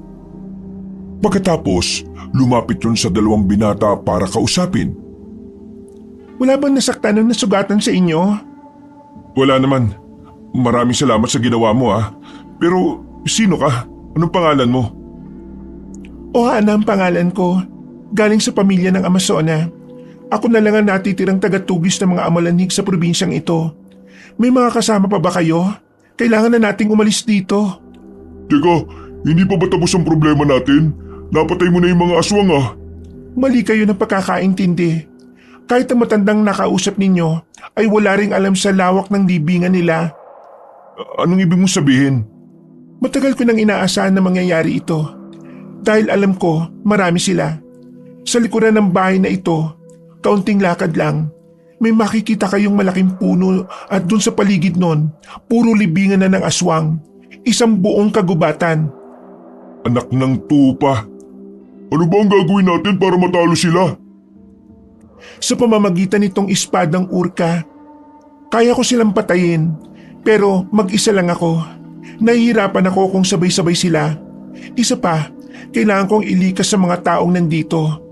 Uunahin ko ang kaligtasan niyo bago ko sila labanan. Biglang lumabas na sila Mang Ronald sa stockroom. Nagtataka pa itong tumingin sa dalaga. Nang sabihin ni Nathan na kailangan na nilang iwan ang lugar na yon, umandar na naman ang pagiging makitid ng utak nito. Ang dali-dali lang sa iyong sabihin na iwan ang bahay at negosyo natin. Palibasa, wala ka namang inambag sa mga to kahit konti. Anong tingin mo? Madali ko lang naipunta ang mga ito? Ano bang mas mahalaga sa iyo pa? Yung mga ari-arian mo o ang pamilya mo? Mamili ka nga. Aba, talagang sinusubukan mo akong mamili ka. Kailangan namin marinig ang sagot mo. Uulitin ko. Pamilya o negosyo? Mamili ka! Ronald naman, huwag ka nang magmatigas. Sumama ka na sa amin. Ang negosyo, kaya nating simulan ulit yan. Ang pera, napaghihirapan yan. Pwedeng kitain uli yan. Pero ang buhay, mawawala. Hindi mo na may babalik kahit magsikap ka pa. Kung hindi ka sasagot, iiwan ka na talaga namin dito. Kailangan na nating umalis. Nararamdaman kong bumabangon na rin ang ibang amalanhig. E di umalis na kayo. Seryoso ka ba pa? Hindi mo ba naiisip na mapapahama ka rito? Hindi ko kayang iwan na lang ang pinaghirapan ko ng ilang taon. Hayaan niyo na lang ako rito. Ronaldo naman, mas pinili mo pa talaga ang negosyo mo kaysa sa amin ng mga anak mo. Dahil ang negosyo na yon ang nagsalba sa atin noon. Pero hindi tayo kayang isalba niyan ngayon. Idilat mo ang mga mata mo. Huwag kayong bulag. Pa, sumama ka na sa amin. Kung hindi ka sasama, mapipilitan ako ulit gawin ang ginawa ko sa iyo kanina. Pa, sige na. Balikan na lang natin ang negosyo natin kapag naging maayos na ang lahat. Bumuntong hininga ang matandang lalaki. Hindi na ito nagmatigas pa. Nanahimik na lamang ito at hinayaan na lang na akayin siya ng kanyang asawa. Palabas na sana sila ng pinto nang biglang may isang lalaki na bigla na lang dumating. May hawak yung baril. Pinagbababaril sila sa harapan. Buti na lang ay nakadapa sila kagad. Walang yaka, matanda ka! Nilaka ba ka? Ang sabi mo 1 linggo lang makakabalik agad ang inutang mong pera. Pero ngayon, wala pa! Dahil sa'yo, nalugi rin ang negosyo ko! Sinong lalaking yan? Nautagan ko para pondohan ang paghahanap ng trabahador. Hindi ko naman alam na ganyan pala siya kasira ulo. Pinagbababaril pa sila ng lalaki. Pero bigla na lang lumabas ang babaeng si Ohana. Naglakad ito palapit sa lalaki. Hindi yung tinatabla ng bala kahit direktang nakatutok na sa kanya ang baril. Iha, ano bang ginagawa mo? Hindi siya tinatamaan. May sa demonyo yata ang babaeng yan eh. Hindi, dahil yan sa espadang hawak niya. Nakalapit ang dalaga sa lalaking may baril. Walang kahirap-hirap nitong inago ang baril at saka itinapon sa malayo. Binigwasan ni Ohana ang lalaki at sinuntok ng malakas. Nakatulog ang lalaki. Nawindang naman ng buong pamilya sa kanilang nakita. Wala na ba kayong reserbang gulong para magamit itong sasakyan ninyo? Wala na. Yan na lang eh. Siguro siya yung nagpasingaw ng gulong natin. Wala tayong magagawa. Lalakarin lang natin ang daan paalis. Hindi ba delikado? Baka bigla na lang may aswang na umatake sa atin. Mas delikado sa bahay ninyo. Ang bahay ninyo ang una nilang pupuntahan kapag bumangon na sila. Sumunod kayo sa akin. Walang hiwalay kahit na anong mangyari. Sinimulan nila ang paglalakad. Nasa gilid lamang sila ng kalsada. Kahit na may kasama na silang Amazona na maaaring makapagligtas sa kanila, hindi pa rin maiwasan ni Nathan na hindi kabahan. Nag-aalala siya para sa kanyang mga magulang. Lalong-lalo na ang kanyang ina na hindi naman sanay sa mga tensyonadong sitwasyon. Hindi nagtagal, nakarating na rin sila sa warehouse. Lalapit na sana sila roon na makita nila ang isang amalanhig na nasa gilid. Pagtingin nito sa kanila, agad itong gumapang ng mabilis. Pero walang kahirap-hirap lang itong tinaga ni Uhana sa leeg. Kapag hinabol kayo ng amalanhig, umakyat lang kayo sa lugar na medyo mataas. Hindi na nila kayo maaabot. Hindi sila marunong gumapang pataas. Hindi rin sila marunong tumayo. Pumasok na muna sila sa factory. Hindi sila makaalis dahil bigla na lang nanlambot ang kanilang ina. Inatake na naman ito ng sakit nito. Yung gamot ni Mama. Nasa maleta, di ba? Naiwan sa van yung maleta. Pambihira. Sige na, dito lang kayo. Babalik ako. Kukunin ko yung gamot ni Mama. Susama na ako. Hindi, ako na. Ikaw na lang makasikaso kay Mama. Ikaw yung marunong eh. O sige, mag-ingat kayo ah. Sandali. Bakit miss? Dali niyo ito. Inabot ng babaeng isang maliit na supot ng telang itim. May lamang itong mga maliliit na bato sa loob. Para saan to? Matapang ang amoy niyan para sa mga aswang. Kapag dala niyo yan, mas maamoy nila yan kaysa sa inyo. Makakatulong yan para hindi nila kayo kagad makita o maramdaman kapag nagtatago kayo. Sige, maraming salamat. Dala ang itak ay lumabas na rin ng factory ang magkapatid. Aminadong kabadong-kabado sila noong mga sandaling yon. Hindi nila sigurado kung ano ang mangyayari sa kanila sa mga sandaling yon. Ang tanging alam lang nila, kailangan nilang mabuhay para sa kanilang ina. Bilisan mo! Ang bagal mo eh! Kuya, naririnig ko na sila. Mukhang ang dami na nila. Kaya nga bilisan mo eh! May oras pa tayo. Hindi naman agad sila gagala sa lugar natin. Maghanap pa yan sila ng mga kamag-anak nila. Sa bilis ng takbo ng dalawa, narating na rin nila ang kanilang bahay. Sa harapan nito ay naroon ang van na kaagad din naman nilang pinasok. Kinalkal nila ang maleta. Nasa pinakailalim pa nakalagay ang gamot kaya medyo natagalan pa sila. Bilisan mo, Owen! Ang dilim-dilim eh. Basta nakalagay na sa pouch yun. Ito na! Lalabas na sana sila sa van nang bigla nilang makita sa loob ng bahay nila na merong amalanhig.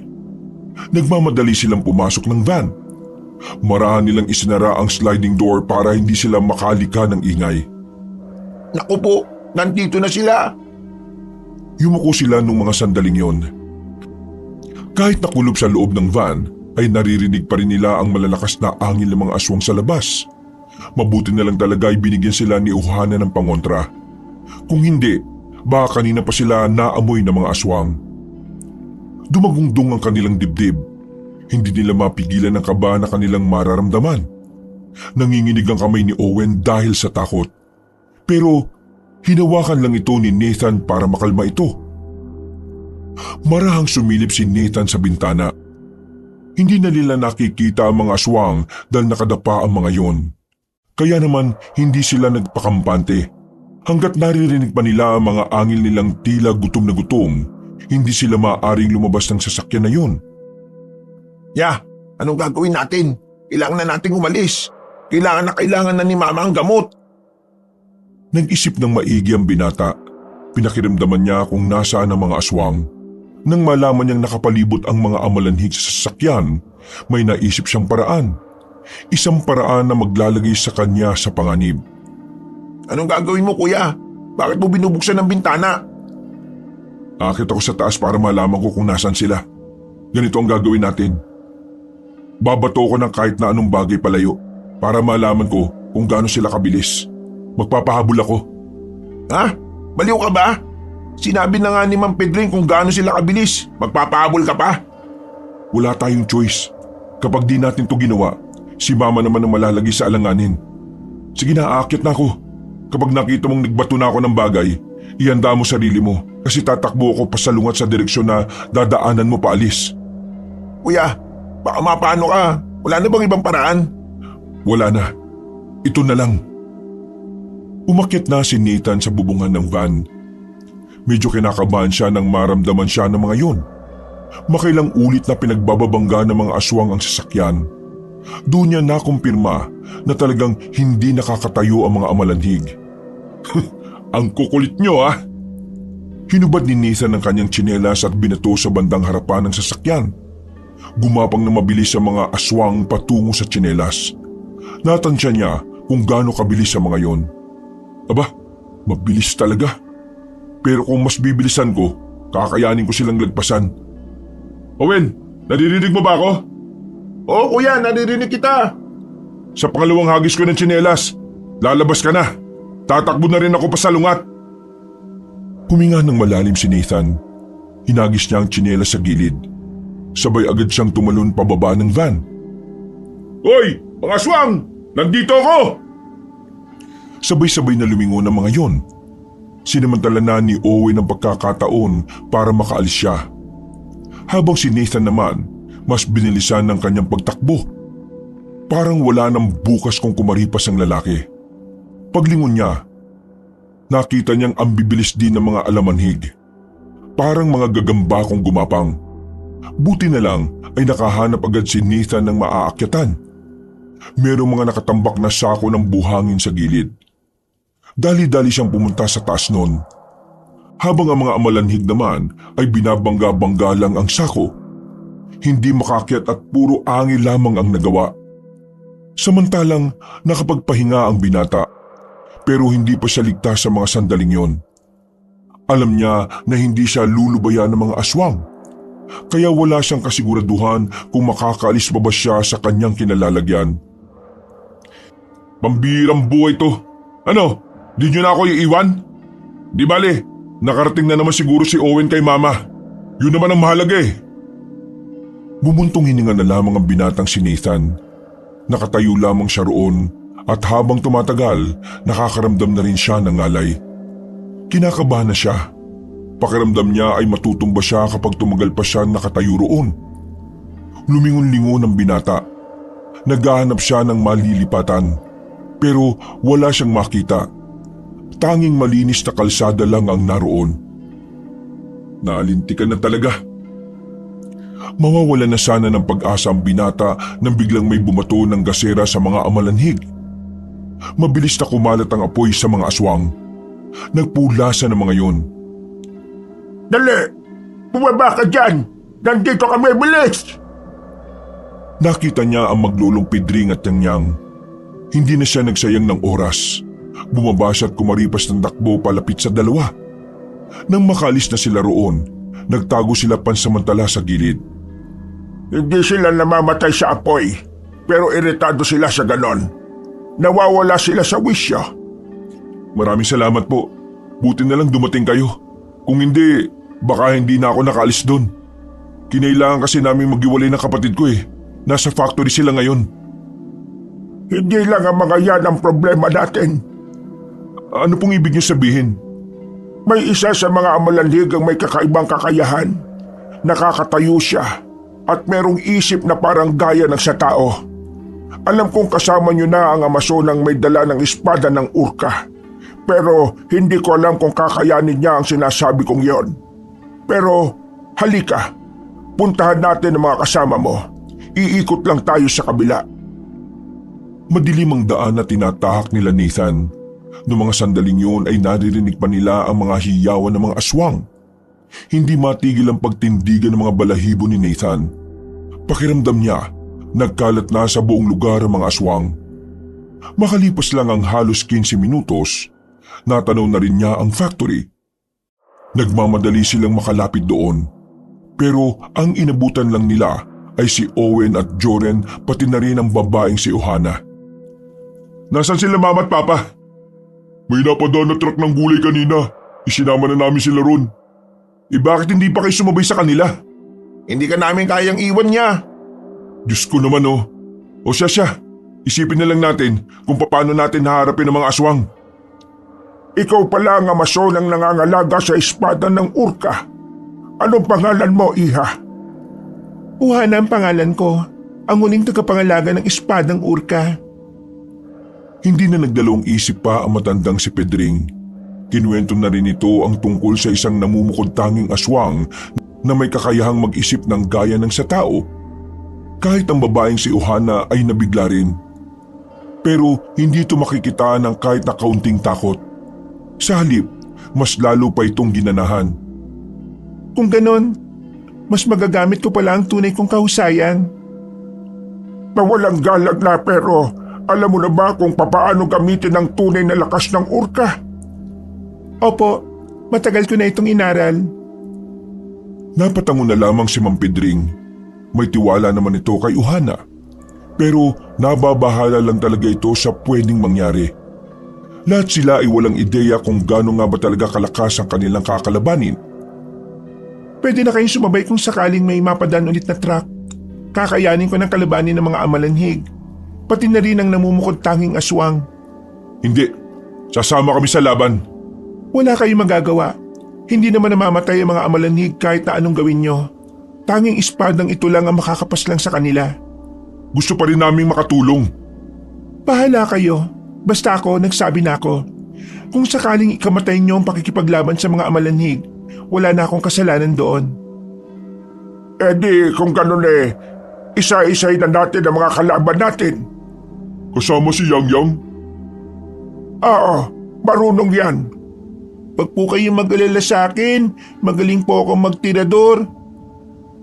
Napangisi na lamang si Nathan. Ilang sandali pa, lumabas na rin sila ng factory. Ang planong pagtakas ay nauwi na lang sa pakikipaglaban sa mga aswang. Naiisip kasi ni Nathan na sukli ang din ang ginagawang pagliligtas sa kanila ni Mang Pedring at ng babaeng si Uhana. Habang naglalakad sila, narinig nilang tila paparating na ang mga aswang. Winasiwas agad ni Uhana ang kanyang espada.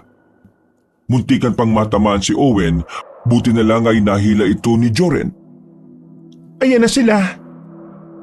Mahigpit na ang hawak ni Nathan sa itak. Ganon din naman ang dalawa niyang kapatid. Nang lumusob na ang mga amalanhig, itunoon nila ng maigi ang kanilang atensyon sa pakikipaglaban. Kahit na anong gawin nilang pagtaga nila sa katawan ng mga nilalang, wala namang nangyayari.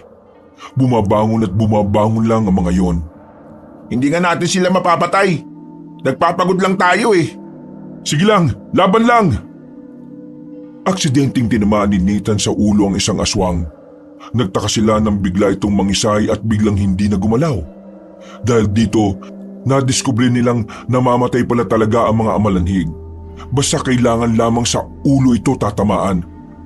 Alam niyo na kung paano pumatay ng amalanhig ha? Yun ang gawin natin! Napangiti si Joren at Owen. Dahil doon, tila lumakas na ang loob ng dalawa niyang kapatid. Habang si Mang Pedring at Uhana naman ay sige lang ng pakikipaglaban. Makalipas nga lang ng ilang minuto, nakabulagta na ang mga aswang nakaharap nila. Pero batid nilang hindi pa raw nagtatapos ang lahat. Dahil habang naririnig nila ang mga humihiyaw sa paligid, ibig sabihin lang nito ay may mga bumabangon ulit mula sa hukay. Pambira, dating nasa sementeryo ba ang mga aswang na to? Parang wala pa yata sa kalahati na babawas natin eh. Dati itong baryo ng mga aswang at ang mismong lugar na ito ang nagsisilbi nilang libingan. Kaya naman asahan nating mas marami pang aswang ang makakaharap natin. Kaya dapat ay nakahanda lang kayo. Nararamdaman ko na sila. Mas marami sila kumpara sa una. Bumilid na muna kayong lahat. Gustong gusto mo talagang suluhin ang spotlight eh no? Hindi ako nagpapasikat. Gagawin ko ito para kakaunti na lang agad ang haharapin natin. Gumilid na muna kayo kung gusto niyo pang mabuhay. Sundin na lang natin ang gusto niyang mangyari. Alam niya kung ano ang mas makabubuti. Nagtago sila sa makapal na halamanan. Nakasilip lang sila ng bahagya kay Uhana habang nakatayo sa gitna ng kalsada.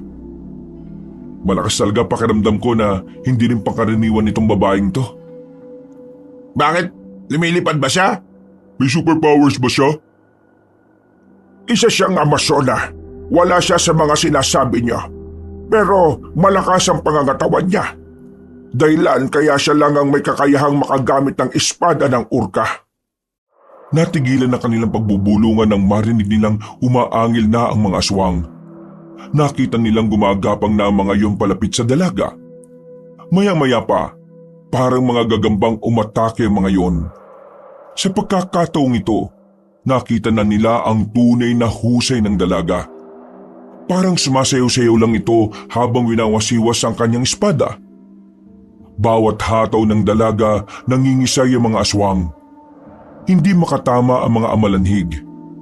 Manghang-mangha naman ang magkakapatid. Para kasi silang nanunood ng isang pelikula. Grabe, totoo ba itong nakikita ko? Nakakahanga talaga. Hindi tumigil ang babae sa pakikipagpatayan sa mga aswang. Habang tumatagal, natatambak lang ang mga bangkay ng mga amalanhig. Patuloy lang ang dalaga na parabang hindi napapagod. Iharap niyo sa akin ang tumatayong pinuno ninyo. Nang sabihin niyo ni Uhana, natigilan ng ibang aswang. Nagtaka si Mang Pedring dahil yun ang una niyang nakita ang mga amalanhig na nag-aalinlangan. Pero hindi pa rin pinalagpas ni Uhana ang mga natira. Pinagpapapas lang niya ang mga yon at saka lumabas na rin sila Nathan sa kanilang pinagtataguan. Paano sila makakapagsumbong sa pinuno nila pinaslang yun silang lahat? Ayos ka rin no? Manong, alam mo ba kung saan ang sentro ng libingan nila? Hindi.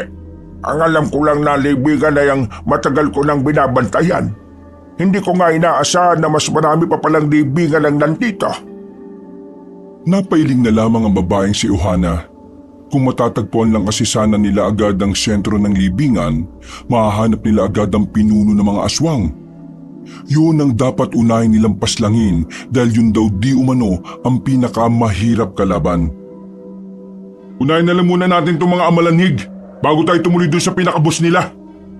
Ama, huwag tayong magmadali. Kung gusto mo, magpahinga ka na muna. Kami na muna ang bahalang umarap sa mga aswang. Hindi ako magpapahinga.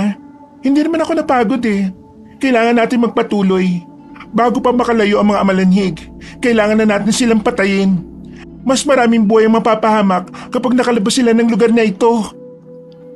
Wala silang sinayang na oras sa mga sandaling yon. Naglakad na sila para hanapin pa ang ibang aswang. Bawat madadaanan nilang mga aswang ay agad nilang napapaslang. Pero mag-iisang oras na nilang ginagawa yon. Hindi naman nila nakikita ang kanilang hinahanap. Tumigil sila sandali sa gilid. Pinagpahinga nila si Mang Pedring dahil hinihingal na. Bumuntong hininga na lamang si Nathan. Nililibutan nila ang buong area. Marami na rin silang napatay. Pero nanatili pa rin marami ang mga aswang na naririnig nila. Sinabi ko naman sa inyo, mapapagod lang kayo kung sasama kayo sa akin. Sobrang dami pa nila. Tingin ko, wala pa tayo sa kalahati ng bilang nila. Wala pa sa kalahati? Diyos ko naman Patawarin niyo ako. Hindi ko rin talaga inaasahan. Sa tagal ko na rito, ngayon ko lang din nalaman na malawak pala talaga ang libingan. Hindi ko alam na marami pala sila sa inaakala ko. Huwag niyo nang sisihin ang sarili niyo. Dahil sa inyo, kaya kahit papano nakapaganda kami. Siguro, wrong timing lang talaga ang pagdating namin dito. Dapat pala, bago namin binili ang warehouse at ang bahay, inalam pala talaga namin muna kung anong meron sa area. Nandiyan na naman sila. Eto na naman tayo. Kumpara kanina, kakaunti na lang ang mga amalanhig na dumating. Pero merong nararamdaman na kakaibang dalaga. Pakiramdam niya ay parang may maling nangyayari. Hindi niya maipaliwanag. Kaunti lang pala kayang-kaya na namin to. Sandali. O bakit? May problema ba? Manong, nararamdaman mo ba ang nararamdaman ko? Ang malakas na presensya. Mukhang ayan na nga siya. Kahit na hindi pa nakikita ng magkakapatid ang tinutukoy na matanda, otomatikong nagtindigan ang kanilang mga balahibo. Nanlamig ang kanilang palad. Ganun na ganun ang kanilang nararamdaman nung unang pagkakataon na nakita nila ang mga aswang. Anong ibig sabihin nito? Ang pinuno ng mga amalanhig ay narito na. Joren, Owen, gumilid na muna kayo. Isaban niyo si Yang Yang. Ha? Sige na. Oo na, eto na nga. Ako nang bahala sa pinuno, kayo na sa mga tauhan. Tumango na lamang si Nathan at Mang Pedring. Aminadong sa mga sandaling ito ay pinangungunahan na siya ng kaba. Wala naman kasi talaga siyang alam sa pakikipagpatayan sa mga aswang at mas lalong wala siyang alam kung papaanong haharapin ang pinuno ng mga yon. Sumama lang siya roon para patunayan na kaya niya rin makatulong. Nakita nila ang namumukod-tanging matangkad na aswang. Naglalakad ng gaya ng sa tao. Pero ang mukha nito ay naaagnas na. Inuuod na rin ang ibang parte ng katawan. Tumigil yon sa paglalakad.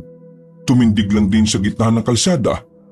Maya-maya lang sumenyas na ito sa mga amalanhig.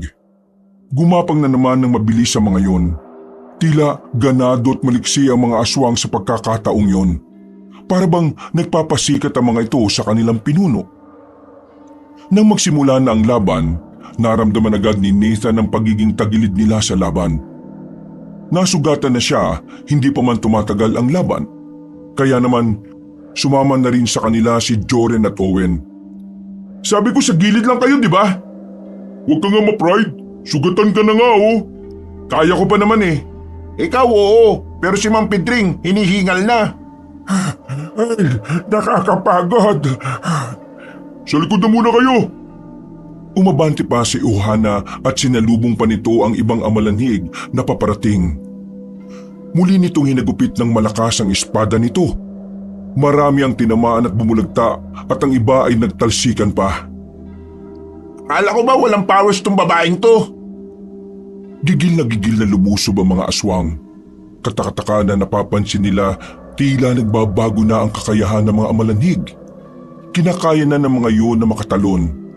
Palagay nila dahil yon sa presensya ng kanilang pinuno. Hoy! O bakit? Sa likod mo! Humarang si Joren kay Owen. Si Joren ang tinamaan ng kalmot ng isang amalanhig. Buti na lang ay hindi naman yon kalaliman. Umayos ka nga! Mapapahama ka pa sa ginagawa mo eh. Sorry, ya. Ayos ka lang ba? Oo, ayos lang naman ako. Malayo naman to sa bituka eh. Nang makarecover ay muli silang nagdikit-dikit. Naubos na pala ni Uhana ang mga aswang. Ang natitira na lang ay ang pinakamalakas na amalanhig na nakatayo pa rin doon. Ikaw, alam kong naiintindihan mo ko. Ibabalik na kita sa hukay ngayong gabi. Wala silang natanggap na tugon mula sa nilalang na yon. Pero nakaramdam na lang sila ng malakas na presensya na parang nagpapasikip ng kanilang dibdib. Kinabahan ng tatlong magkakapatid. Kahit na si Mang Pedring ay bigla na lang ding mas hiningal. Humanda kayo. Hindi na tayo bubuhayin kaya... Ha? Biglang umangil ng malakas ang aswang. Tumalon ito patungo sa kanila. Nagpulasa naman sila dahil doon. Tanging si Uhana lang natira sa gitna.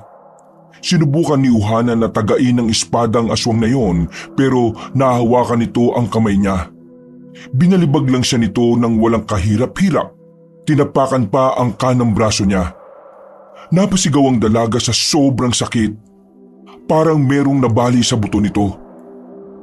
Nang makakuha ng pagkakataon ay dumistansya na muna si Uhana. Napangangan na lamang sila Nathan sa kanilang nasaksihan. Hindi sila makapaniwala na ganun kabangis ang nilalang na yon. Bigla itong umangil ng malakas. At sa lakas nito ay naapektuhan ang pandinig nila. Nakaramdam din sila ng pagkahilo maliban na lang sa dalaga. Wala akong naririnig. Ano? Sinong kinikilig, Owen? Oh? Nabigi tayo sa angil ng nilalang na ito. Ang sakit sa tenga. Nang idako nila ulit ang tingin kay Uhana, nakita nilang binubugbog na yon ng pinunong amalanhig. Oh, ano gagawin mo, Mang Pedring? Ha? Hindi pa rin kita marinig. Ang sabi niya, anong gagawin mo? Bakit ka lalapit doon? Delikado! Kailangan nating tulungan ng Amazona. Kung wala tayong gagawin, mamamatay siya at tayo na ang susunod. Lakas loob na umabante ang matandang lalaki. May kinuha ito sa tagiliran, isang punyal na kulay ginto. Walang pagdadalawang isip na ipinukol ni Mang Pedring ang punyal na siya namang tumama sa batok ng aswang. Dahil sa ginawa niya, napukaw niya ang atensyon ng kalaban nila. Ala, yari na! Naglalakad na patungo sa kanila ang aswang, pero ang batang si Yang Yang naman ang tumira doon. Gamit ang tirador, tinamaan ni Yang Yang sa mata ang nilalang. Umangil na naman ng malakas ang aswang na yon. Galit na galit ito. Nasa aktong ang bata naman ang pag-iinitan nito nang makabangon na si Uhana. Tumakbo itong parang walang nangyari. Tiniga niya ang pinunong amalanhig sa likuran. Napunta naman ang atensyon nito sa dalaga. Nakuha na ni Nathan ang strategiya dahil sa ginawa ng tatlo. Kaya naman agad niya itong sinabi sa mga kasama niya habang nakikipaglaban si Uhana. Kailangan nating guluhin ang utak niya. Aagawin natin ang aagawin ng atensyon niya hanggang sa hindi na niya malaman kung sinong aatakihin niya. Magandang ideya yan! Si Nathan naman ang nagtangkang lumapit. Pero napalingon sa kanya ang nilalang. Tumakbo ito patungo sa kanya. Buti na lang ay nakatunog si Uhana. Tinaga niya ulit yun sa likuran. Nang babalik ito sa dalaga, si Owen naman ang umatake. Inulit-ulit nila ang ganoong estilo hanggang sa makita nilang tila bumabagal na ang galaw ng kanilang kalaban. Buong akala nila ay magtutuloy-tuloy yun hanggang sa yun ay tuluyan nilang matalo. Pero nagkamali sila ng akala dahil nung mga sandaling yon, nabasa na ng aswang ang kanilang ginagawa. Tila kinabisado pala nito ang estratehiya nila. Kaya nang gawin nila ulit yon, nadakma na ng aswang ang lalaking si Nathan. Nagulat sila nang kalmutin ito ng aswang. Naisalag ni Nathan ang kanyang braso kaya yun ang nasugatan sa kanya. Kuya! Lumayo kayo! Nabasa niya ang ginagawa natin! Agad nilang sinunod ang babaeng si Uhana. Noong mga sandaling yon, nakita nilang tila ngumiti ang aswang sa kanila. Kinabahan si Mang Pedring. Nakikita niyang tila unti-unting nagiging kapantay ng tao ang paraan ng pag-iisip nito. Habang tumatagal, natututo siya. Hindi na tayo pwede magsayang ng oras. Tatapusin ko na ang isang to! Itataas na sana ni Uhana ang espada sa ere para ilabas ang kahuli-hulihan niyang alas na galing sa espada, pero agad namang siyang inatake ng aswang na yon. Tumilapon na naman ang dalaga, pero kahit ilang beses itong tumama sa kung saan-saan, patuloy pa rin itong nakakatayo. Sa isip-isip ni Nathan, ganun pala talaga kalakas ang katawan ng isang Amazona. Lamog na ang katawan ni Uhana at bali-bali na rin ang kabilang braso niya. Nasa malayo pa ang espada nito, kaya sa mga pagkakataong yun, walang magawa ang dalaga. Kaya naman, kahit na nabubuhay na naman ang takot sa sistema ng magkakapatid, hindi sila nagdalawang isip na tulungan si Uhana. Sabay-sabay silang umatake. Pinagtatataga nila ang aswang. Pero kahit anong gawin nila, hindi nila matamaan ang ulo nito. Hinawi lang sila ng malakas ng nilalang. Talagang si Uhana ang gustong unahin nitong paslangin. Tumalsik si Nathan malapit sa espada ng babae. Habang nakahiga, nakita ni Nathan na parang may umiilaw sa hawakan ng espada. Hindi niya alam kung anong meron doon, pero pakiramdam niya kailangan makuha ng dalaga ang espada niya. Kaya naman naisip agad niya na damputin yun. Huwag mong damputin! Pero hindi siya nakinig kay Uhana. Dinampot niya rin ang espada ng urka. Agad na naramdaman ni Nathan ang tila kuryente na dumadaloy doon. Lingid kasi sa kaalaman nila na hindi maaaring hawakan ng iba ang sandatang yun. Pero kahit na ganoon, tiniis ni Nathan ang kuryenteng nararamdaman niya. Nabuhat niya pa rin yun at saka inihagis kay Uhana. Agad namang natumba sa lupa ang binata. Nakakaramdam siya ng pagkahilo. Pero masaya siya dahil nakita niyang tila bumalik ang dating lakas ni Uhana dahil sa ginawa niya. Nawalan siya ng malay. Nagising na lang siya nang maramdaman ng pagyugyog. Madilim pa rin at nasa likuran na siya ni Owen. Pasan-pasan siya. Tumatakbo sila sa kagubatan. Teka, bakit tayo tumatakbo? Pinatakas na tayo ni Uhana. Ha? Bakit? Akala ko ba lumakas na siya ulit? Lumakas na din yung aswang, kuya. Habang tumatagal ang laban nila, parang lalo siyang natututo. Yung maglolo, nasaan? Anong nangyari sa kanila? Tumakbo na rin sila, Palis. Yun ang utos ni Ohana. Kapag di tayo umalis doon, lahat tayo mamamatay. Hindi magagamit ni Johanna yung yung espada niya. Yung powers ba yun? Kasi hindi siya makapalag. Nakukonsensya si Nathan noong mga sandaling yon. Naaawa siya kay Johanna pero wala rin naman siyang magawa. Ang pagtakas ang pinakamagandang paraan para hindi sila maubos. Mga ilang sandali lang, bigla na lang pinulikat ang paa ni Owen. Tumumba silang dalawa ni Nathan. Oh, ayos lang ba kayo? Yung paa ko, namumulikat. Ayan, ayos na ba? Huwag mo akong bitbitin. Kaya ko na maglakad. Dumito na muna kayo. Sobrang layo na rin natin sa kanila. Hingal na hingal si Owen habang si Jory naman ay tinalian ng tela ang sugat ni Nathan. Hindi natin siya dapat iniwan. Kailangan niya tayo. Kuya, kung nakita mo lang yung pagpapalit ng anyo ng kalaban natin, baka matay ka pa sa kaba. Hindi na biro yung kalaban natin. Walang magawa si Johanna. Hindi siya pinagpapahinga ng aswang na yun. Inilayo rin sa kanya yung espada niya. Ito na lang ang tanging paraan para makaligtas tayo, kuya. Isa pa, naghihintay na si Papa at Mama sa atin. Kung ano man ang magiging kapalaran ni Johanna sa kamay ng nilalang na yun, kailangan na lang natin tanggapin yun. Ginawa niya talaga yun para iligtas tayo. Huminga na lamang ng malalim si Nathan. Kung siya lang kasi ang masusunod, hindi niya iiwanan ng dalaga. Pero iniisip na lang niya ang mga magulang nila. Ilang sandali lang, narinig nilang humihiyaw ng malakas ang aswang. Hindi nila alam kung ano ang ibig sabihin nun. Nagdulot ito ng pangamba sa kanila. Pangamba na baka sa pagkakataon na yon ay wala na ang dalaga. Tumayo si Nathan. Hindi niya mapigilan ng sarili niya na di mag-alala. Uy, ang kulit mo naman eh. Kapag bumalik ka, masasayang yung sakripisyo na ginawa niya para sa atin. Umayos ka nga. Kuya naman, makinig ka naman sa amin. Hindi. Anong hindi? Yan ka na naman eh. Hindi tayo dapat nandito. Takbo! Oh? Takbo na! Nararamdaman kong papunta na rito yung aswang. Ano? Bilis na! Hindi maintindihan ni Nathan ang kanyang sarili sa mga sandaling yon. Kahit kasi alam niyang malayo pa, nararamdaman niya ang presensya ng aswang na patungo sa direksyon nila.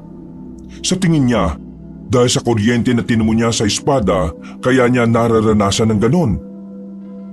Noong mga pagkakataong yon, kinabahan na naman ang magkakapatid. Napatigil sila sa pagtakbo nang mapagtantong wala na pala silang madaraanan. Sa ibang sabi, dead end na pala yon. Napalunok ng laway ang magkakapatid. Hindi nila namalayan na sumuot na pala sila sa mga magkakatabing puno. Dito! Dito tayo! Pumasok sila sa malaking ugat ng puno. Kahit ang magpahinga ay tinitipid nila para lang hindi sila marinig ng nilalang. Makalipas lang ang halos 2 minuto, nakita na rin nila ang aswang. Wala na itong isang kamay. Medyo iika-ika na rin. Pero kita pa rin nila na medyo malakas pa rin ito. Umaangil ang aswang. Inaamoy-amoy sila. Buti na lang, dala-dala pa rin nila ang binigay sa kanila ni Johanna. Dahilan para hindi malaman ng aswang na yon kung saan sila nagtatago. Maya-maya pa, naramdaman nilang tila may tumatakbo. Mabibilis ang mga yabag ng paa. Bigla na lamang lumabas ang babaeng si Johanna mula sa dilim. Lumundag to ng mataas habang hawak-hawak ang espada ng urka. Tinagga ng dalaga ang aswang. Nakailag yon kaya sa balikat lang ito tinamaan.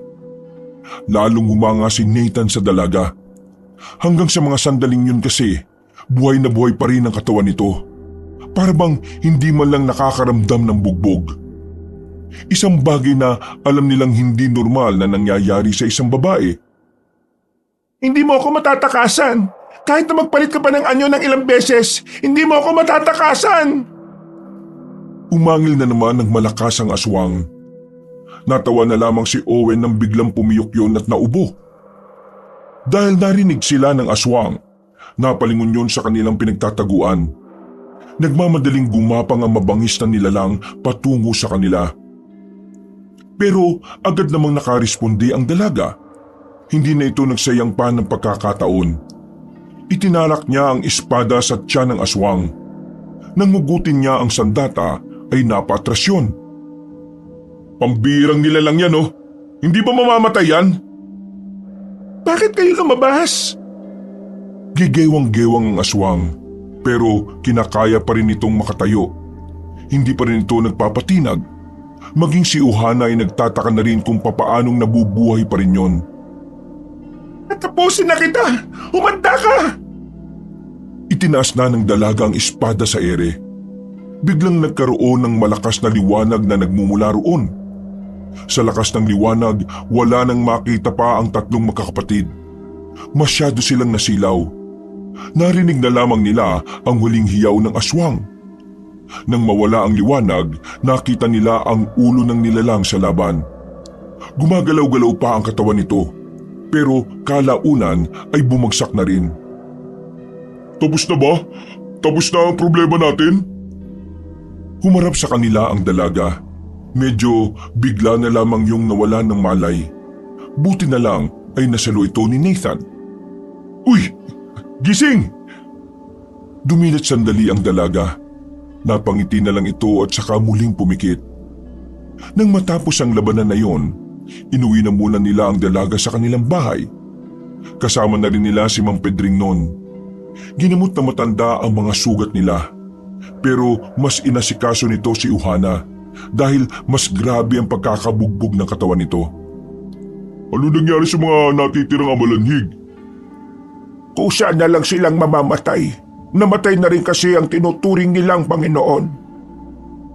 Buti naman kung ganon. Akala ko mapapasubok pa tayo eh. Ang ingay nyo. Nagpapahinga yung tao eh oh. Nang dumilat si Uhana, napangiti na lang ito sa kanila. Susubukan pa sana nitong tumayo pero masyadong masakit ang katawan nito. Tapos na ang laban. Sa ngayon, kailangan mo munang magpahinga. Nilamog ang buo mong katawan. Maraming salamat sa katatagan ninyo.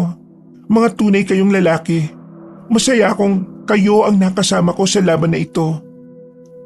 Makalipas lang ang ilang araw, naging maayos na rin ang pakiramdam ni Ohana. Gustuhin man itong manatili pero kailangan itong umuwi sa baryo nila para ibalita ang nangyari. Umuwi na lamang ang dalaga habang papalayo ito. Uy! Si Kuya! Type mo no? Ha? Pinagsasabi mo dyan? Huwag ka na magkaila. Halata naman sa'yo eh. Natigil lang ang kanilang pag-uusap nang lumapit sa kanila ang ama nilang si Ronald. Iba ang aura nito. Wala ang imahe ng kasungitan sa mukha nito. Mga anak, alam kong marami akong nagawang mali sa inyo. Marami akong pagkukulang. Lalong-lalo na sa iyo, Nathan. Sana patawarin mo ako kung hindi ko ba lang inisip ang nararamdaman mo. Patawarin mo ako kung pinaramdam ko sa iyong wala kang halaga. Sana bigyan mo pa ako ng isa pang pagkakataon para maging ama mo. Babawi ako sa lahat ng mga nagawa ko. Pa, Diyos nga nakakapagpatawad. Ako pa kayang tao lang. Niyakap ni Nathan ang kanyang ama. Wala na siyang sama ng loob dito. Nung makaligtas sila, balak na rin niyang kausapin ito at makipagbati. Gumaan ang pakiramdam ng binata. Pakiramdam niya buo na ulit ang kanyang pagkatao. Ngayong ayos na sila ng kanyang ama, mas magiging positibo na ang kanyang pananaw sa buhay. Nako, mas masarap ang pagyayakapan kung may lambanog. Pumasok si Mang Pedring sa bakuran nila at inilapag ang 2 galon ng lambanog. Napakamot na lamang sila sa ulo at natawa.